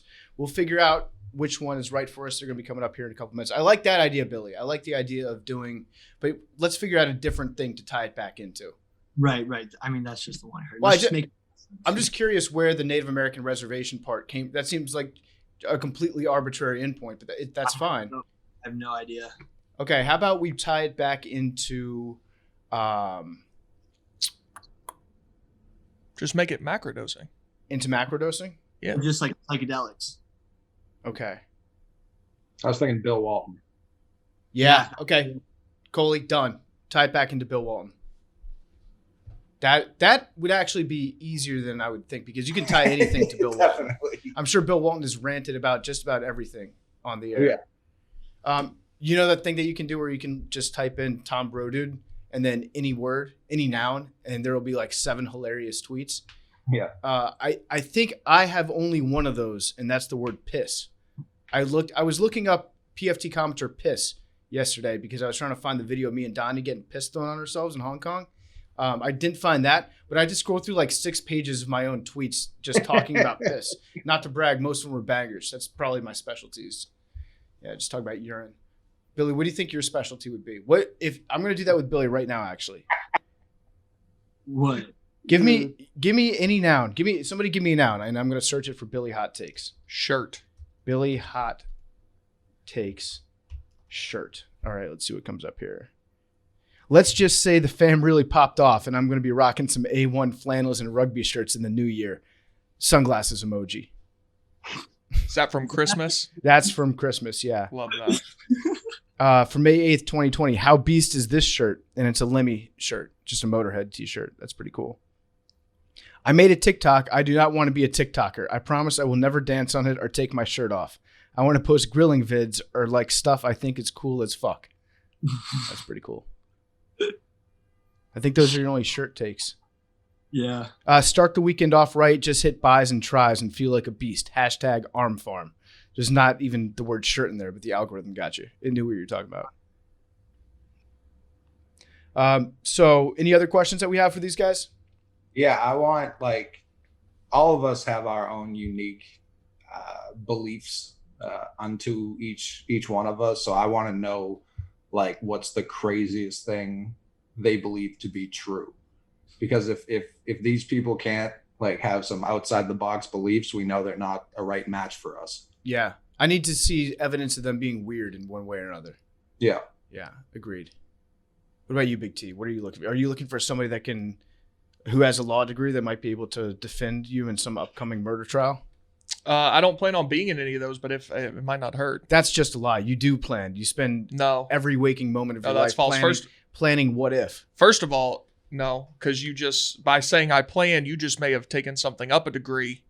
You do plan it, though. No, I don't. I'm not even exaggerating. No, I don't. I worry about it. I don't plan it. You think through worst case. Premeditated. No, that's fake news. You think through worst case scenarios all the time. That's accurate. That's not what you said. That's planning. No, wise people do think through worst case scenarios. All right, so that they don't happen. So you get arrested right now. What's the first thing you do? Who's your phone call to? Who do I know that? That's a good question. It'd probably be like, I don't know, my uncle maybe. Now you've got a plan. Yeah. A plan if I went to jail, not a plan to do something nefarious. What would you say to your uncle? I'd be like, it happened. I'm in jail. Please help me. Our worst fear that we talked about. You know that thing that we discussed? Open the envelope. You can tell the interns are late. We're just how they would murder someone, like how they get away with it. Yeah, good call, Bill. I think we asked you that, didn't we? Or no, we said when Billy came in for his interview, we were like, you come in, it's 9:00 in the morning. We hand you a bag. The bag is wet. We say, get rid of this bag. What do you do with it? Oh, yeah. What did I say? I think you said that you'd throw it into the river. Yeah. Come on in. Smart. The river solves so many problems. Or just put it in a time capsule. So one time, there's an employee here who shall not be named. His initials are CC, and he does a military podcast. And I had a gun, and I was trying to get rid of my gun that I had bought for a bit down in Houston when we were filming the thing for Comedy Central. So I ended up with a handgun that I was supposed to leave in Texas with Chaps, which is totally legal. I was going to sell it to Chaps in Texas. Turns out that an office manager just brought it back on the RV, allegedly. Sure did. And I had to figure out a way to get rid of it. And so word got around the office that I had to get rid of this gun. And this unnamed person, CC, came into the office one day, pulled me into the kitchen because it's the only place in the office where there weren't any video cameras. Great operational security on his part. He's an officer. It stands to reason. So he was like, here's what we do. You disassemble the magazine. You take off the slide. We put it in separate bags filled with bleach. Then we take those bags filled with bleach and we dump one in the East River, one in the Hudson River. We take one up to the lake in the park. He had like a scenario ready to go for me. And I was like, dude, thank you, but it's actually legal for me to just take this to a police department. Right. And to have them buy it back and pay me $200 anonymously. That was some of my favorite, because there was a point where like I was the one spreading we had it was like a company gun. It was like a pet almost. Yeah. And when Brett told me, or some random office manager told me how many felonies he committed by driving across all those state lines with a gun, it just brought so much joy to my heart that this was the thing that happened. Wait. I didn't say who it was, Coley. That was you. I said it was an office manager. It could have been Daniela. That's why I said what I said. It was Danielle. It was Daniela the whole time. Before we get to the interviews with the interns, I want to talk to you about our great friends over at Felix Gray. I love Felix Gray. I'm actually wearing Felix Gray right now. 5 years ago, they realized that our eyes were not meant to look at screens all day. They designed glasses to make daily screen time more comfortable and the workday more productive. And now more than ever, Americans are spending more time on computers, phones, tablets, gaming, so many other sources of blue light. Felix Gray glasses are not like other blue light lenses. They filter 15 times more blue light that can make screen time tough on eyes and disruptive to sleep. Felix Gray lenses, 15 times more powerful. They have non-prescription and prescription available. You can check them out now at felixgrayglasses.com/dose. That's felixgrayglasses.com/dose. I'm wearing a pair of their glasses right now as we speak. I love them. Super lightweight. They're durable. They're super comfortable as well. And they filter this blue light out. You can try Felix Gray. I spend most of my day looking at a screen. It's not ideal, but at least I've got my blue light filtering glasses on. So if you get sore eyes, if you feel tired, if you've got burning eyes, itchy or watery eyes, that chances are you've been looking at a smartphone for too long, and wearing Felix Gray blue light glasses can help filter some of that out. So get yourself a pair of glasses made for the 21st century and designed for modern, hardworking eyes. You have nothing to lose except eye strain. Go to felixgrayglasses.com/dose for the best blue light glasses on the market. That's FELIXGRAY glasses.com/dose. Free shipping, free returns, free exchanges. FelixGrayGlasses.com/dose. Here are the interns. All right, so we do have our first interview in here for the internship. You want to introduce yourself to everybody? I'm Riley Collins. I am the Game Time intern doing social media for Game Time and helping out with like the production of all the streams and stuff. Okay, so I appreciate the fact that you wore tie-dye today. That feels like it was not a coincidence. This was my 5th favorite clean shirt. And I was going in order from top to bottom for my days at Barstool, so it is a little bit of a coincidence. Did you make a TikTok this morning that said tie-dye shirt was the move? No, I did not. That one was not me. That one was not me. Let's just put it out there. Okay. All right. So welcome to the studio. Thank you for having me. I really appreciate it. That's Coley. That's Billy. We got Big T here. Arian is he's dealing with some family stuff today, so he's not around. Mm-hmm. But we wanted to get to know you a little bit. Tell us a little bit about yourself, where you're from, what you're like. What do you do? What are you good at? So I am from the Chicago area, and I went to John Carroll University, which is like the NFL like coach and GM, like, I don't know, factory basically. Yep. I'm a rugby player just like you. So that's why I'm good at moving things with my body, and I'm good at hitting things with my head, similar to, I think, Billy too as well. Mm-hmm. Besides that, I wish Billy was there so they could do an Oklahoma drill. Oh, I would absolutely love that. I got on Barstool Chicago when I was like a sophomore in college because I went to the Bills-Bears game in Buffalo, and I did Oklahoma drills with this dude who was like 6'4", like 350 pounds, without a shirt on, cigar in his mouth, hammered in the middle of November. That's one of my favorite videos of myself. How can I look it up? It's on Barstool Chicago's Twitter and Instagram. I might be able to find it. Okay. Quick question: what's your height and weight? I am 5'10", a height for kings, and I am about 240 pounds. Okay, thick boy. Low center of gravity. Yes, very low center of gravity. That's like What's your- Mike Tolbert stats right there. Yeah. Do you have any 40 times or spark combine? Billy, I can assure you that you are faster than me. That is for sure. Billy's line of questions. He's flag just for trying to Billy. figure out if he could physically dominate you or not. I'll put it this way: if you were to enter the ring against Billy, Uh-huh. you'd have to go war mode against him, obviously. Yes. How would you plan on taking him out?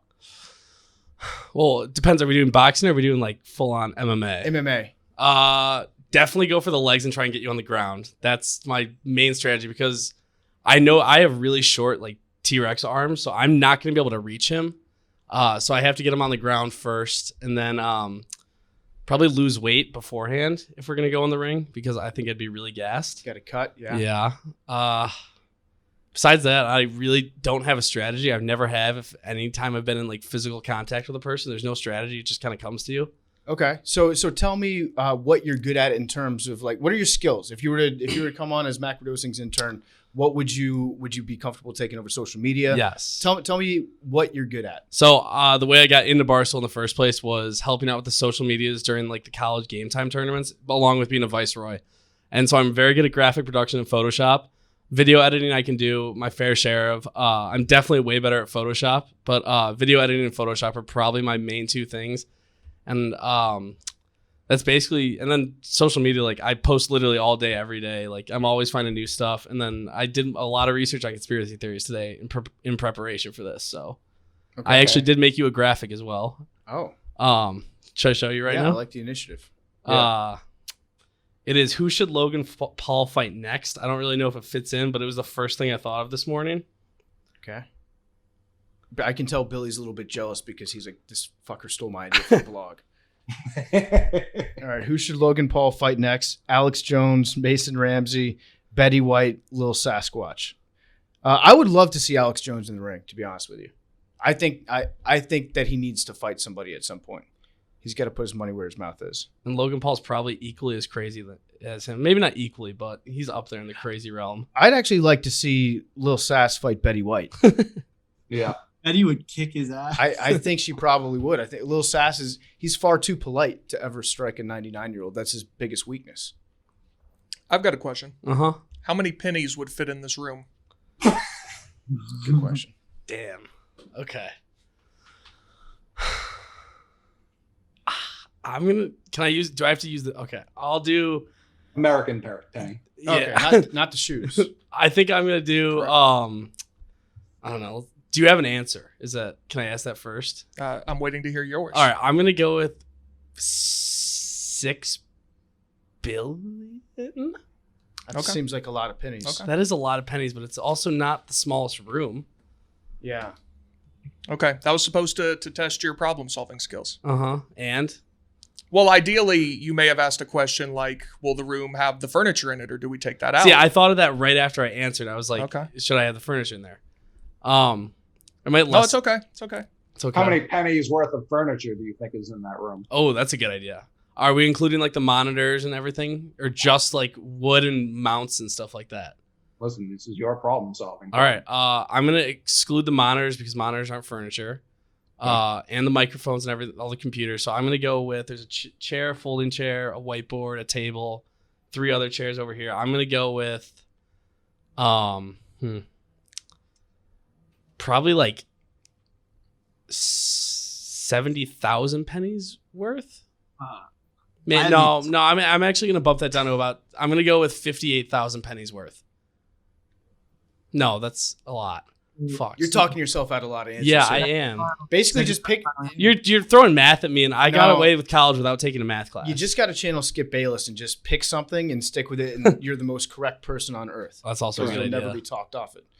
Tell me something about your conspiracy beliefs. What's one thing that you believe in that maybe everybody else would say that you're crazy for, but you adamantly, wholeheartedly believe in this thing? Well, before the aliens were confirmed, I was a huge alien guy. I knew they were real. They had to be. And then the one thing, it's been on like other podcasts and stuff, but like aliens living underwater. I think that the ocean is so massive that it has to be there. And then I wrote down like a couple others, and one of them was like Greta Thunberg being a time traveler. I had heard about this one beforehand on Reddit and stuff. It's that, so in like 1898, there was this picture. There was a picture at the University of Washington. So it was confirmed to be real. It was not doctored at all. It's a shockingly similar little girl. And Greta Thunberg was like that Danish girl or whatever, who did some stuff in nature. I don't even really remember, but That's good. Yeah, that's right. And it's like people were saying that she's like a time traveler from 1898 who's a messiah to come and tell us about climate change and how we really need to stop. I thought I remembered something along these lines, but Liam Neeson and Fidel Castro are the same person. They look exactly the same. And also, Alec Baldwin looks like Millard Fillmore. Look Almost up to a T. the last person who got killed in World War One. Last person shot in World War One. shot. How do they even track Yeah. What an all-time sucker. that? Wait till you see who it looks like. Like, you made it till the end of the most deadly war in the history of the world, like the war to end all wars. And at the very last minute, you're like, ah, shit. All right, look. Okay, I'm looking at oh my God, it's Billy. Holy fuck.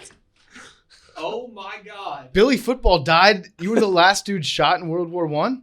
I thought it was a good time to start a new life and fake a death, but I didn't die throughout the whole war. So it was like my last second to get killed so I can like start again. Billy, is that like your great-great-grandfather or something? No, I'm a werewolf. Henry Gunther sure. from Baltimore, Maryland, died in France November 11th, 1918 at the age of 23. He was a sergeant. Damn. Well, he's postmostly restored to sergeant. He got demoted 2 days before the end of the war, and he was trying to get his rank back. So he charged the German machine gun position, and the Germans were yelling at him, "Stop! The war's over!" And he just kept going, so they had to kill him. Oh my God, that sounds like something you do, actually. This guy's the Mr. Irrelevant of World War One. Do you have any questions for us? Any questions? How do you feel about Julio Jones? I'm upset about it, but better than I'm glad I knew it was coming.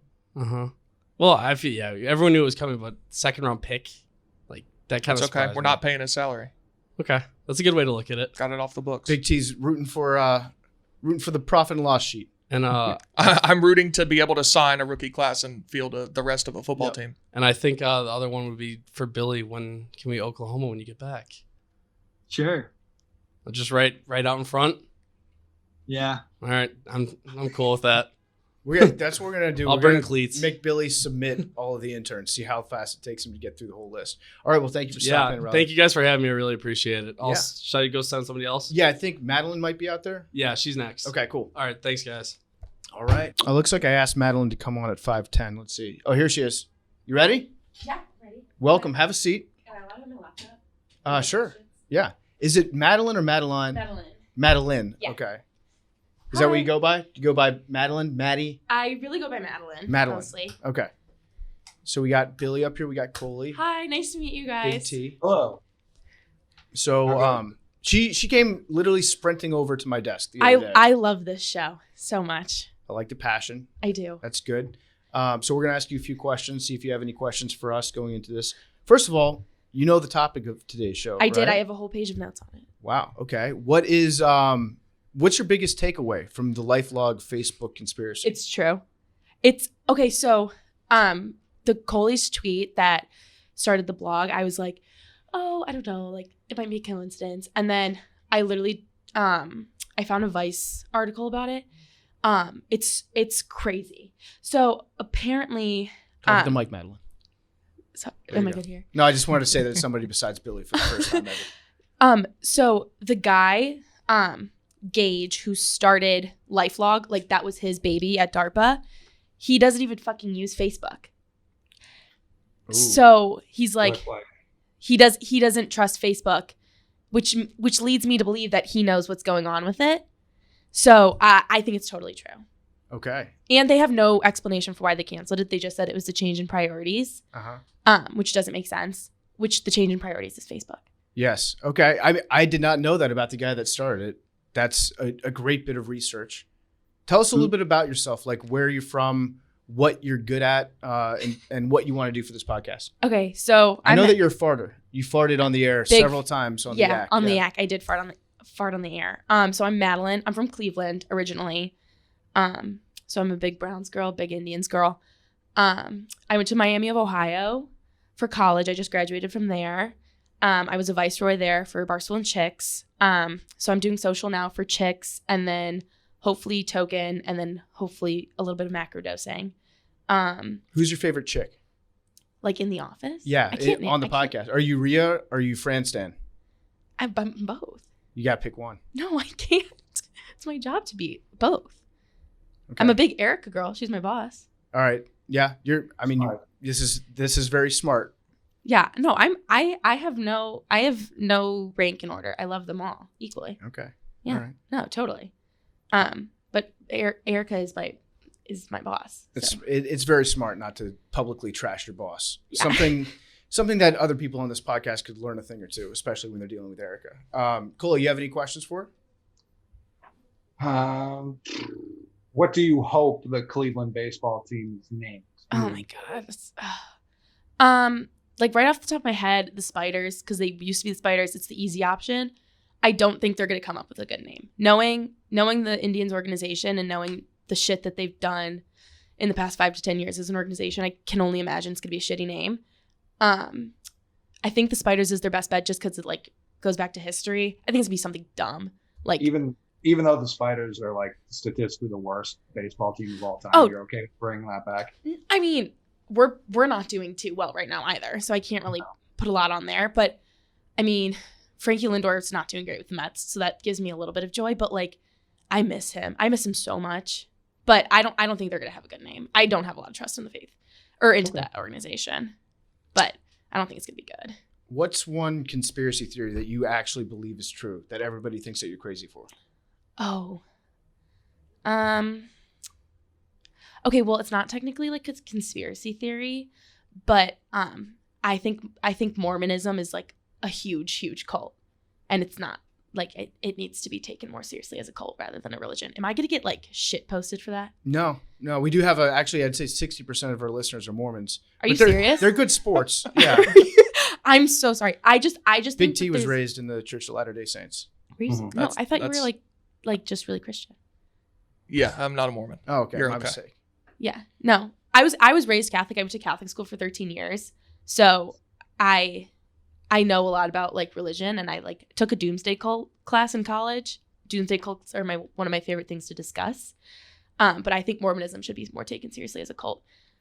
So that's something I buy into. I love talking about Mormon people. Okay. And as far as your like technical skills go, what do you do? I do a lot of social. So Facebook, Instagram, or not Facebook, sorry. Thinking about the topic. Excuse me? Instagram, Twitter, TikTok is what we're getting into right now. TikTok for chicks. That's where a lot. I was a journalism major in college, so I think I can write. Okay. I've got one more. What was the last gift you gave someone? I gave my boyfriend a Barstool Outdoors hoodie for his birthday. How would you get away with murdering someone? Oh, I have a plan for that. Gotta have a plan. Yeah. There's a golf course by my house. I'm not going to say which one, not to out myself. Mm-hmm. But I would kill someone however I deem fit in that moment, depending on who it is and what they did to me. And then I would take them and put cinder blocks on their feet and put them in the pond in the golf course. Okay.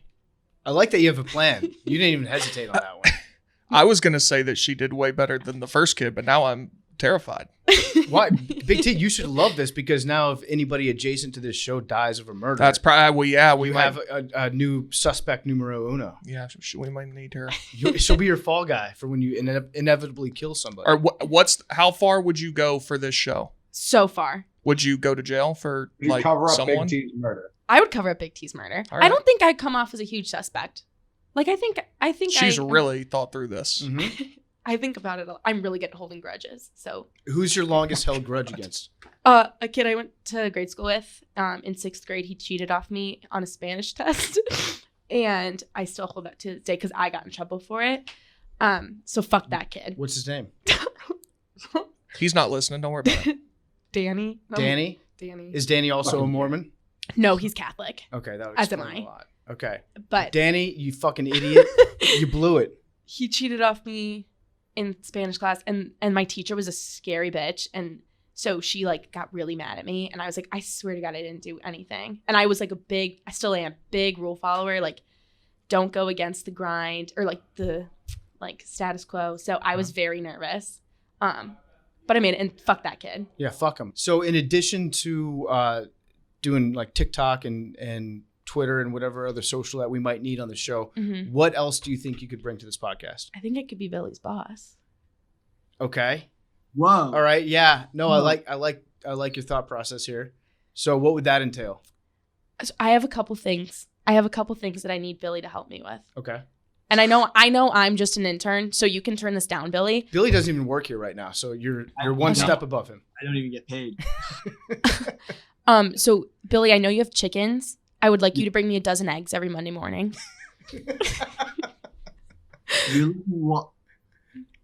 I'm moving away from the chickens, so we're gonna have Bring to. the chickens with you. Yeah. Can't freaking Mike Bloomberg outlawed poultry. Classic lib. Yeah. You're abandoning your pets? You're no different than Cruella DeVille. Are you gonna bring Whitey? Yes, I'm gonna bring my dog. I'm gonna bring my hedgehog, which is also illegal under those same stipulations. Yeah. What the fuck? So why can't you bring chickens for my egg purpose? Because the chickens have a good home here where I'm Okay. currently, but they will not. I don't want to raise my chickens in the city. They can't be city chickens. You don't need Okay, you don't need tough city chickens. So I won't- Just not. I won't know the Okay. difference if you just bring me a dozen eggs from Trader Joe's either. But I prefer them from your own chickens. I feel like there's a lot of love and sentiment in that. I would also like you to teach me what an NFT is. Okay. You went to Williams, you're a smart kid. I feel like you can do that. Just graduated. Congrats. My brother's going there in the fall. Really? Yeah, to play baseball. Oh, that's awesome. Yeah. I would also like you this is kind of hand in hand, but I would like you to have me put on 10 pounds of lean muscle throughout the summer. And also I want you to teach me how to run a Spider 2Y banana. Okay. That's all I have so far. Okay, that's good. No, I like the idea of you being Billy's boss. I think that could be a good dynamic. Billy's a great person. He's a solid addition to this podcast. We love him on it. I love Billy. It's But awesome. we also want to make sure he's got guardrails in place. We want to set him up for success when he comes back. Billy, I promise I'm not that strict of a boss. I've never been a boss before. Me. Okay, so we can be like each other's bosses. Okay, I like that. All right. Do you have any questions for us? What do you guys think about the LifeLog thing? I guess you'll hear about this in the episode. Yeah, you can listen. You can download, subscribe, Download, subscribe. unsubscribe, resubscribe. I think that Facebook is absolutely 100% involved with the United States government. They control a lot of the back channels, whether directly or indirectly, as I will prove on today's show, which is why I have not logged on to Facebook or posted anything there in probably 7 years. Okay, so I have a question about that though. So after researching this, so the whole thing is that LifeLog ended the day Facebook started. But so did the government seek out Mark Zuckerberg to start Facebook? I actually have how that happened. Okay. That how Good. LifeLog and Mark Zuckerberg connect? Yes. Okay.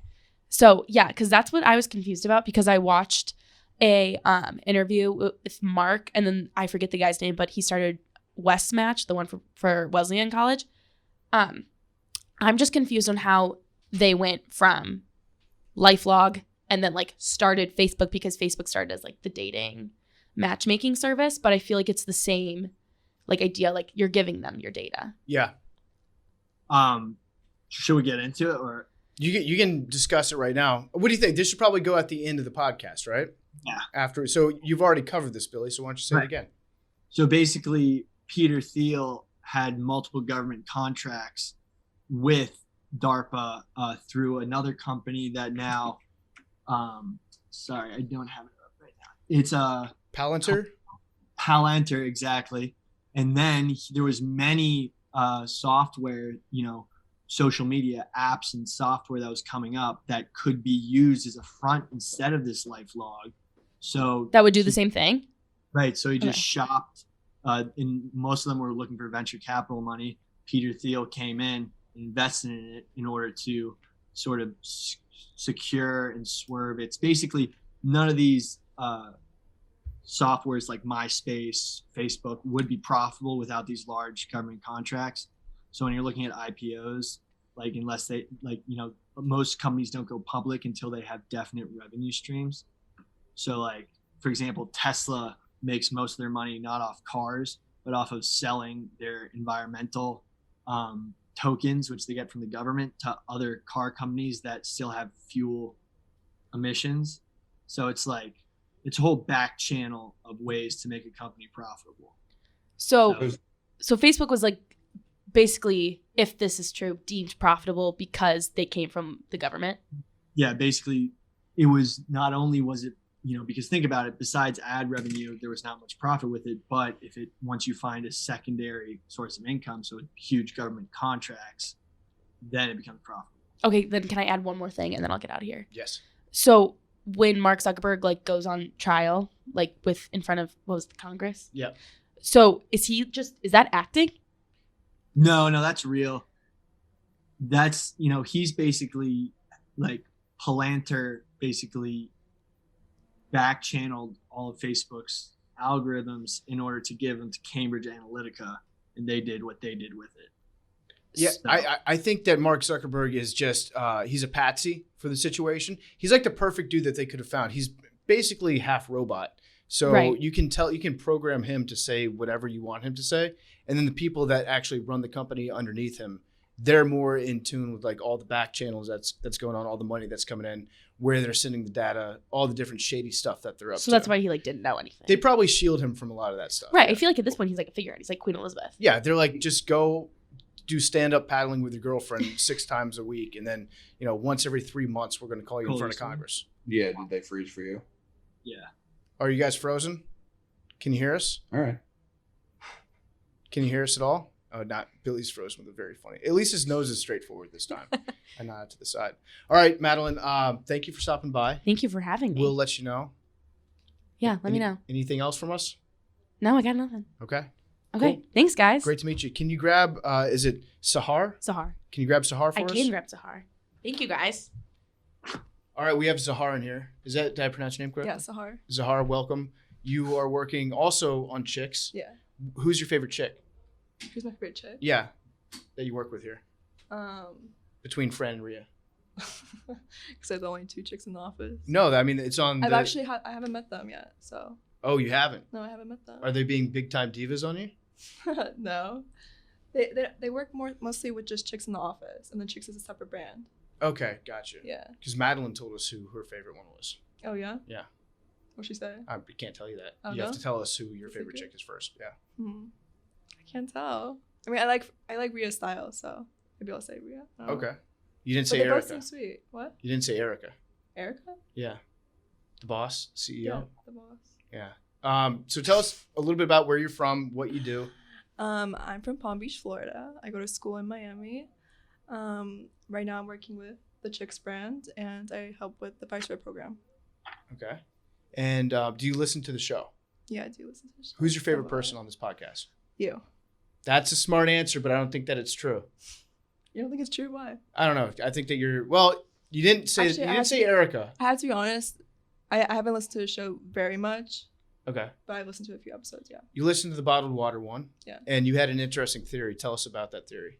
Which theory? Just about what you love about water. Oh yeah. So the crazy thing about water is that it retains information. So if you talk to it like positive things, and you say that the water is gonna fuel you, you're confident, you're lovable, you're funny, and you drink the water remembers it, and it basically transfers that to you. Whoa. So there's been a study that they've done that with plants. So if you talk really bad to plants, or you talk really bad to the water that you then give to the plant will not grow or won't grow as fast as if you talk positively to a water that you give to the plants. So do you talk to your water Sometimes, yeah. before you drink it Sometimes. to absorb its energy? Billy Yeah. looks skeptical. Billy, what's on your mind? would that give you like sort of a vegan complex to water? Because if No. you're drinking water, it's like harming it. What? No. That's nothing to So, do with veganism. Yeah, but like you're saying water has all these capabilities. Are you anti-hydration? I'm not anti-hydration. I'm pro-hydration. So you talk to the water, it has feelings and abilities, and yet you consume it. I didn't say it had feelings. I said it has memory. It retains it. It retains memory, yeah. Does anything else retain memory, or is it just water? I mean, our brains. But Our brains, but like other than, no other like inanimate object retains memory. I assume any food that has water in it could also retain memory. Okay. What about like It's not like it's a functional being. It's just they can have memory encoded into them. it's got like chemicals that you can digest that can become part of your body, so therefore Yeah. it has like some of the same abilities that your body might have. Right. I kind of like that. What do you think, Big T? I'm reading up on the guy who came up with this. It seems dubious at best. I still like it. Yeah, I don't care if it's true or not. I like thinking that it's true. I do. There's a great movie based on that concept. It honestly could be placebo effect. What's I that? don't doubt that. It could be placebo. Oh, placebo. Okay. I heard what you heard the first time yeah. too. Okay. I'm not gonna repeat it. I heard pussy poo. Yep. Yeah. I was like, what effect is that? I'm gonna yell at this water in my Gatorade bottle, and if it makes me angry, then that means it works. Okay. Do it, Billy. I'll put it on mute. No, No, I don't. wanna hear- No. What do you mean you're gonna Brazzers? Somebody screenshot that. Brazzers. Billy, you just spilled. Was that on purpose? You just dumped water all over your lap, Billy. You got a drinking problem. I didn't. All right. So, do you have any takes about today's topic? Because I think I let you know what we're going to be discussing today, right? Yeah. So, what do you think about the whole DARPA Facebook thing? Honestly, my perspective on it is that like, ignorance is bliss. So like it doesn't affect me that much, and I wouldn't care because I'm not doing so much that's very dangerous, and I wouldn't be the target, and it's only gonna get worse. There's nothing I can do about it. So That's what they want you to think. I mean, Okay. I'm open to discussion about it, but as far as I'm concerned, it's kind of helpful. I mean, if they're giving us targeted ads and specialized ads and they want to know or they know what we want to buy, Mm-hmm. it's all just marketing and business. It makes sense. in a Okay. sense. So you're just like, I'm powerless to stop it, so I might as well get some really sick like I don't know, biodegradable deodorant ads that show up on my Instagram filter. Yeah. Okay. All right. I appreciate that attitude where it's just like, let's just go with it. Yeah. I mean, it's only going to get worse. Yeah. How is it going to get Yeah. worse? I just think it's already getting worse. Like even with TikTok, like the algorithm, and there's like talk that all the TikTok dance trends, like they're tracking every move that we have, how our body moves and functions, stuff like that. It's just gonna get worse. Okay. And so how would you be able to help us? What are some ideas that you'd have for this show? Like how could you use your skill set to like, whether it be social or whatever? Oh, well, I'd love to do the social, and I would love to do pod topics, bring in topics, notes, also merchandising because I design a lot, and that would be something that I would be interested in. Okay. As far as merchandising goes, what are you thinking? Like shirts, hats? Do you have any specific ideas in mind? Shirts. Just basically if LSD was a shirt. Okay. I really want to design something sick. So All right. I think it would be good for macrodosing. I like it. If you were to kill somebody, how would you get away with murder? If you had to kill Big T before he left this room, I would never kill Big T. but if you had to, it's either your life or his. How would I get away with it? Yeah, he got caught like strangling orphans, I don't think that's and he'll grounds for kill. murder. He'll kill again if you don't take him out right this very second. And one of those kids is going to figure out the cure to cancer. Wow, this is really tough. Yeah, how would you That- murder Big T? That's actually a Maybe good I'll just- episode. Mark this for we have the cure to cancer, by the way. Okay. It's a simple question. How would you murder Big T? I'll just talk to the water and give it to him. Yeah, I like that. Damn. Poison the water with feelings. Yeah, I think that's perfect. All right, Silent I've got one more for you. killer. All right. Design a spice rack for the blind. Design a spice rack. How's that possible? There's no right answer. Big T definitely went on a website. He just Oh, googled yeah. like good interview questions. Oh yeah, for sure. That was the whole. Thank you for explaining the bit, PFT. It would probably be like a wall with braille, They would have to have Braille. Okay. Not too much designing with it. It would be Braille on fucking containers. Okay. Okay, Yeah. that works. Billy, do you have any questions for her? Did you play any sports in high school? No. I was very much into more of like the art department and fashion world at my school. Cool. Yeah. Oh, I played kickball when I was in 6th grade. I was on the worst team. that's cool. Love it. Do you have any last questions for us?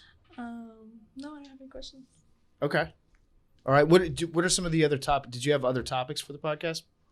No, I was gonna expand upon the whole Facebook thing. Okay. Do you have anything? Lifelog. Any hot takes about that? Well, what do you guys think about it? Well, we covered it on the episode that we haven't recorded yet, but we think that there's definitely something to it. Like the government's absolutely involved in Facebook. Oh, for sure. That's given. I never post on Facebook. I deactivated my Facebook account, which is surprisingly hard to do. But I think Really? that's on purpose. Yeah. You can't even delete an Instagram account. You can't? No, not on your phone. You have to go into your like on the web page on the computer. That's how hard it is to delete an Instagram account. That sucks. Yeah. What do So you they make think that about shit it? hard. About what? About the whole DARPA thing? Oh, it's for sure just Facebook rewritten as, the lifelog thing.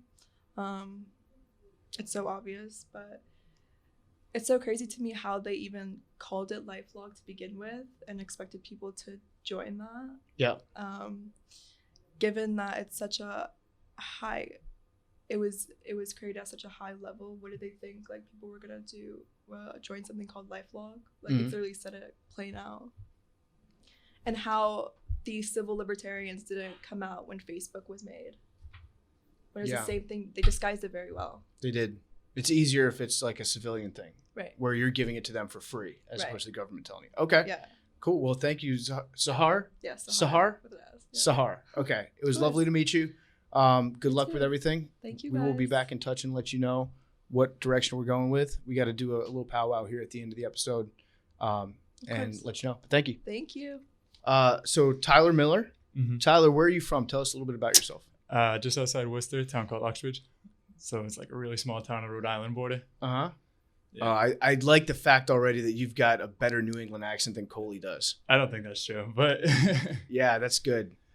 yeah, I went to Penn State, graduated last year.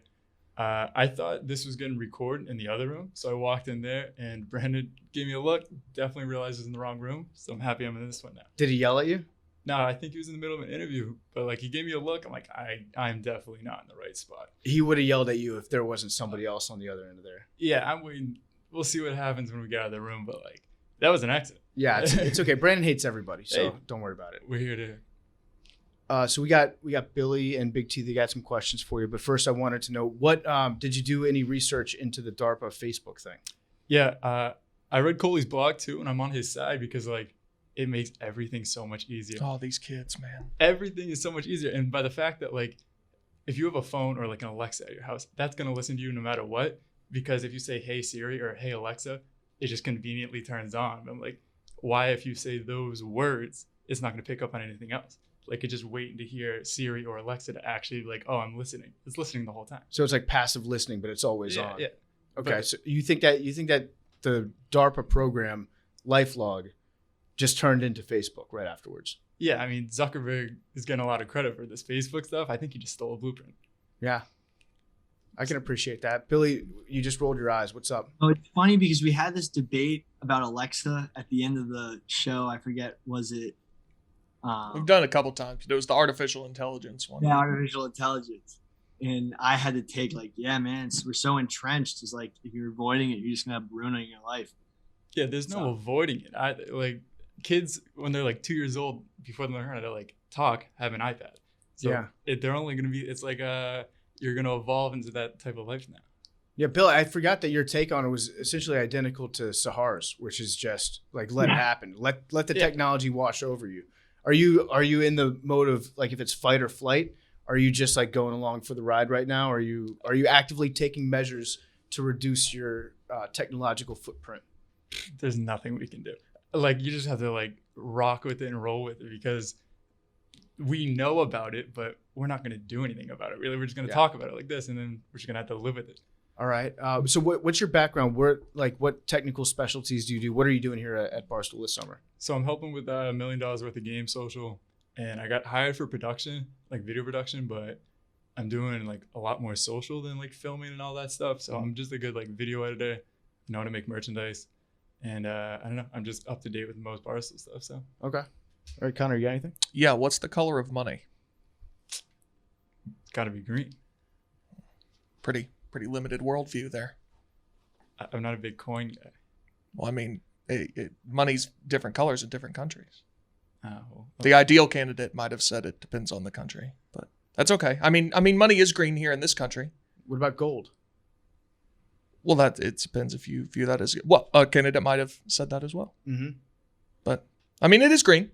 That's technically a correct answer. Okay. Tyler, how would you go about murdering somebody? If you had to kill Big T right where he sat at this moment, how would you go about it? How would you go about getting away with it? probably the blueprint's Breaking Bad, except you can't do it in a bathtub. Like, they gave you a film, like an episode right out, like season 1. It's not like you had to watch it forever. It's like episode 2. They show you how to get away with it, but they show you the key step. You had to buy the tub. So you probably had to do that. Get a plastic tub, but then you'd have to make your own acid. Yeah. I'd have all this body in it. Yeah, it'd have to be a pretty big tub. He's a Yeah. large man. Yeah. I didn't get that far yet, but I have a good start and we can work out the kinks. Okay. What was your niche interest that you had before you like went to middle school and everyone else bullied it out of you?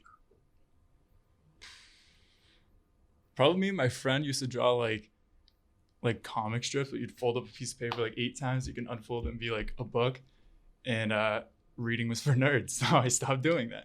But I eventually kind of got back into it, doing like cartooning and stuff like that as I got older. But it sounds so much cooler when you're like cartooning for like sports or something like that than drawing random books with your friend in like 3rd or 4th grade. Did you have any characters that you invented? No, we just did a knockoff of like South Park. Then we called it like North Street. Like we're not a creative bunch. It got there eventually. Yeah. But no publication sold. It's probably in a dumpster somewhere. But Okay, so North Street, were they also named like Stan, Kyle, Eric, and Kenny? it's probably like Dan, like all like as close as we could get it. I don't remember 100%, but that's just one of the first things that came to mind. I kind of like that though. A masshole version of South Park is pretty funny.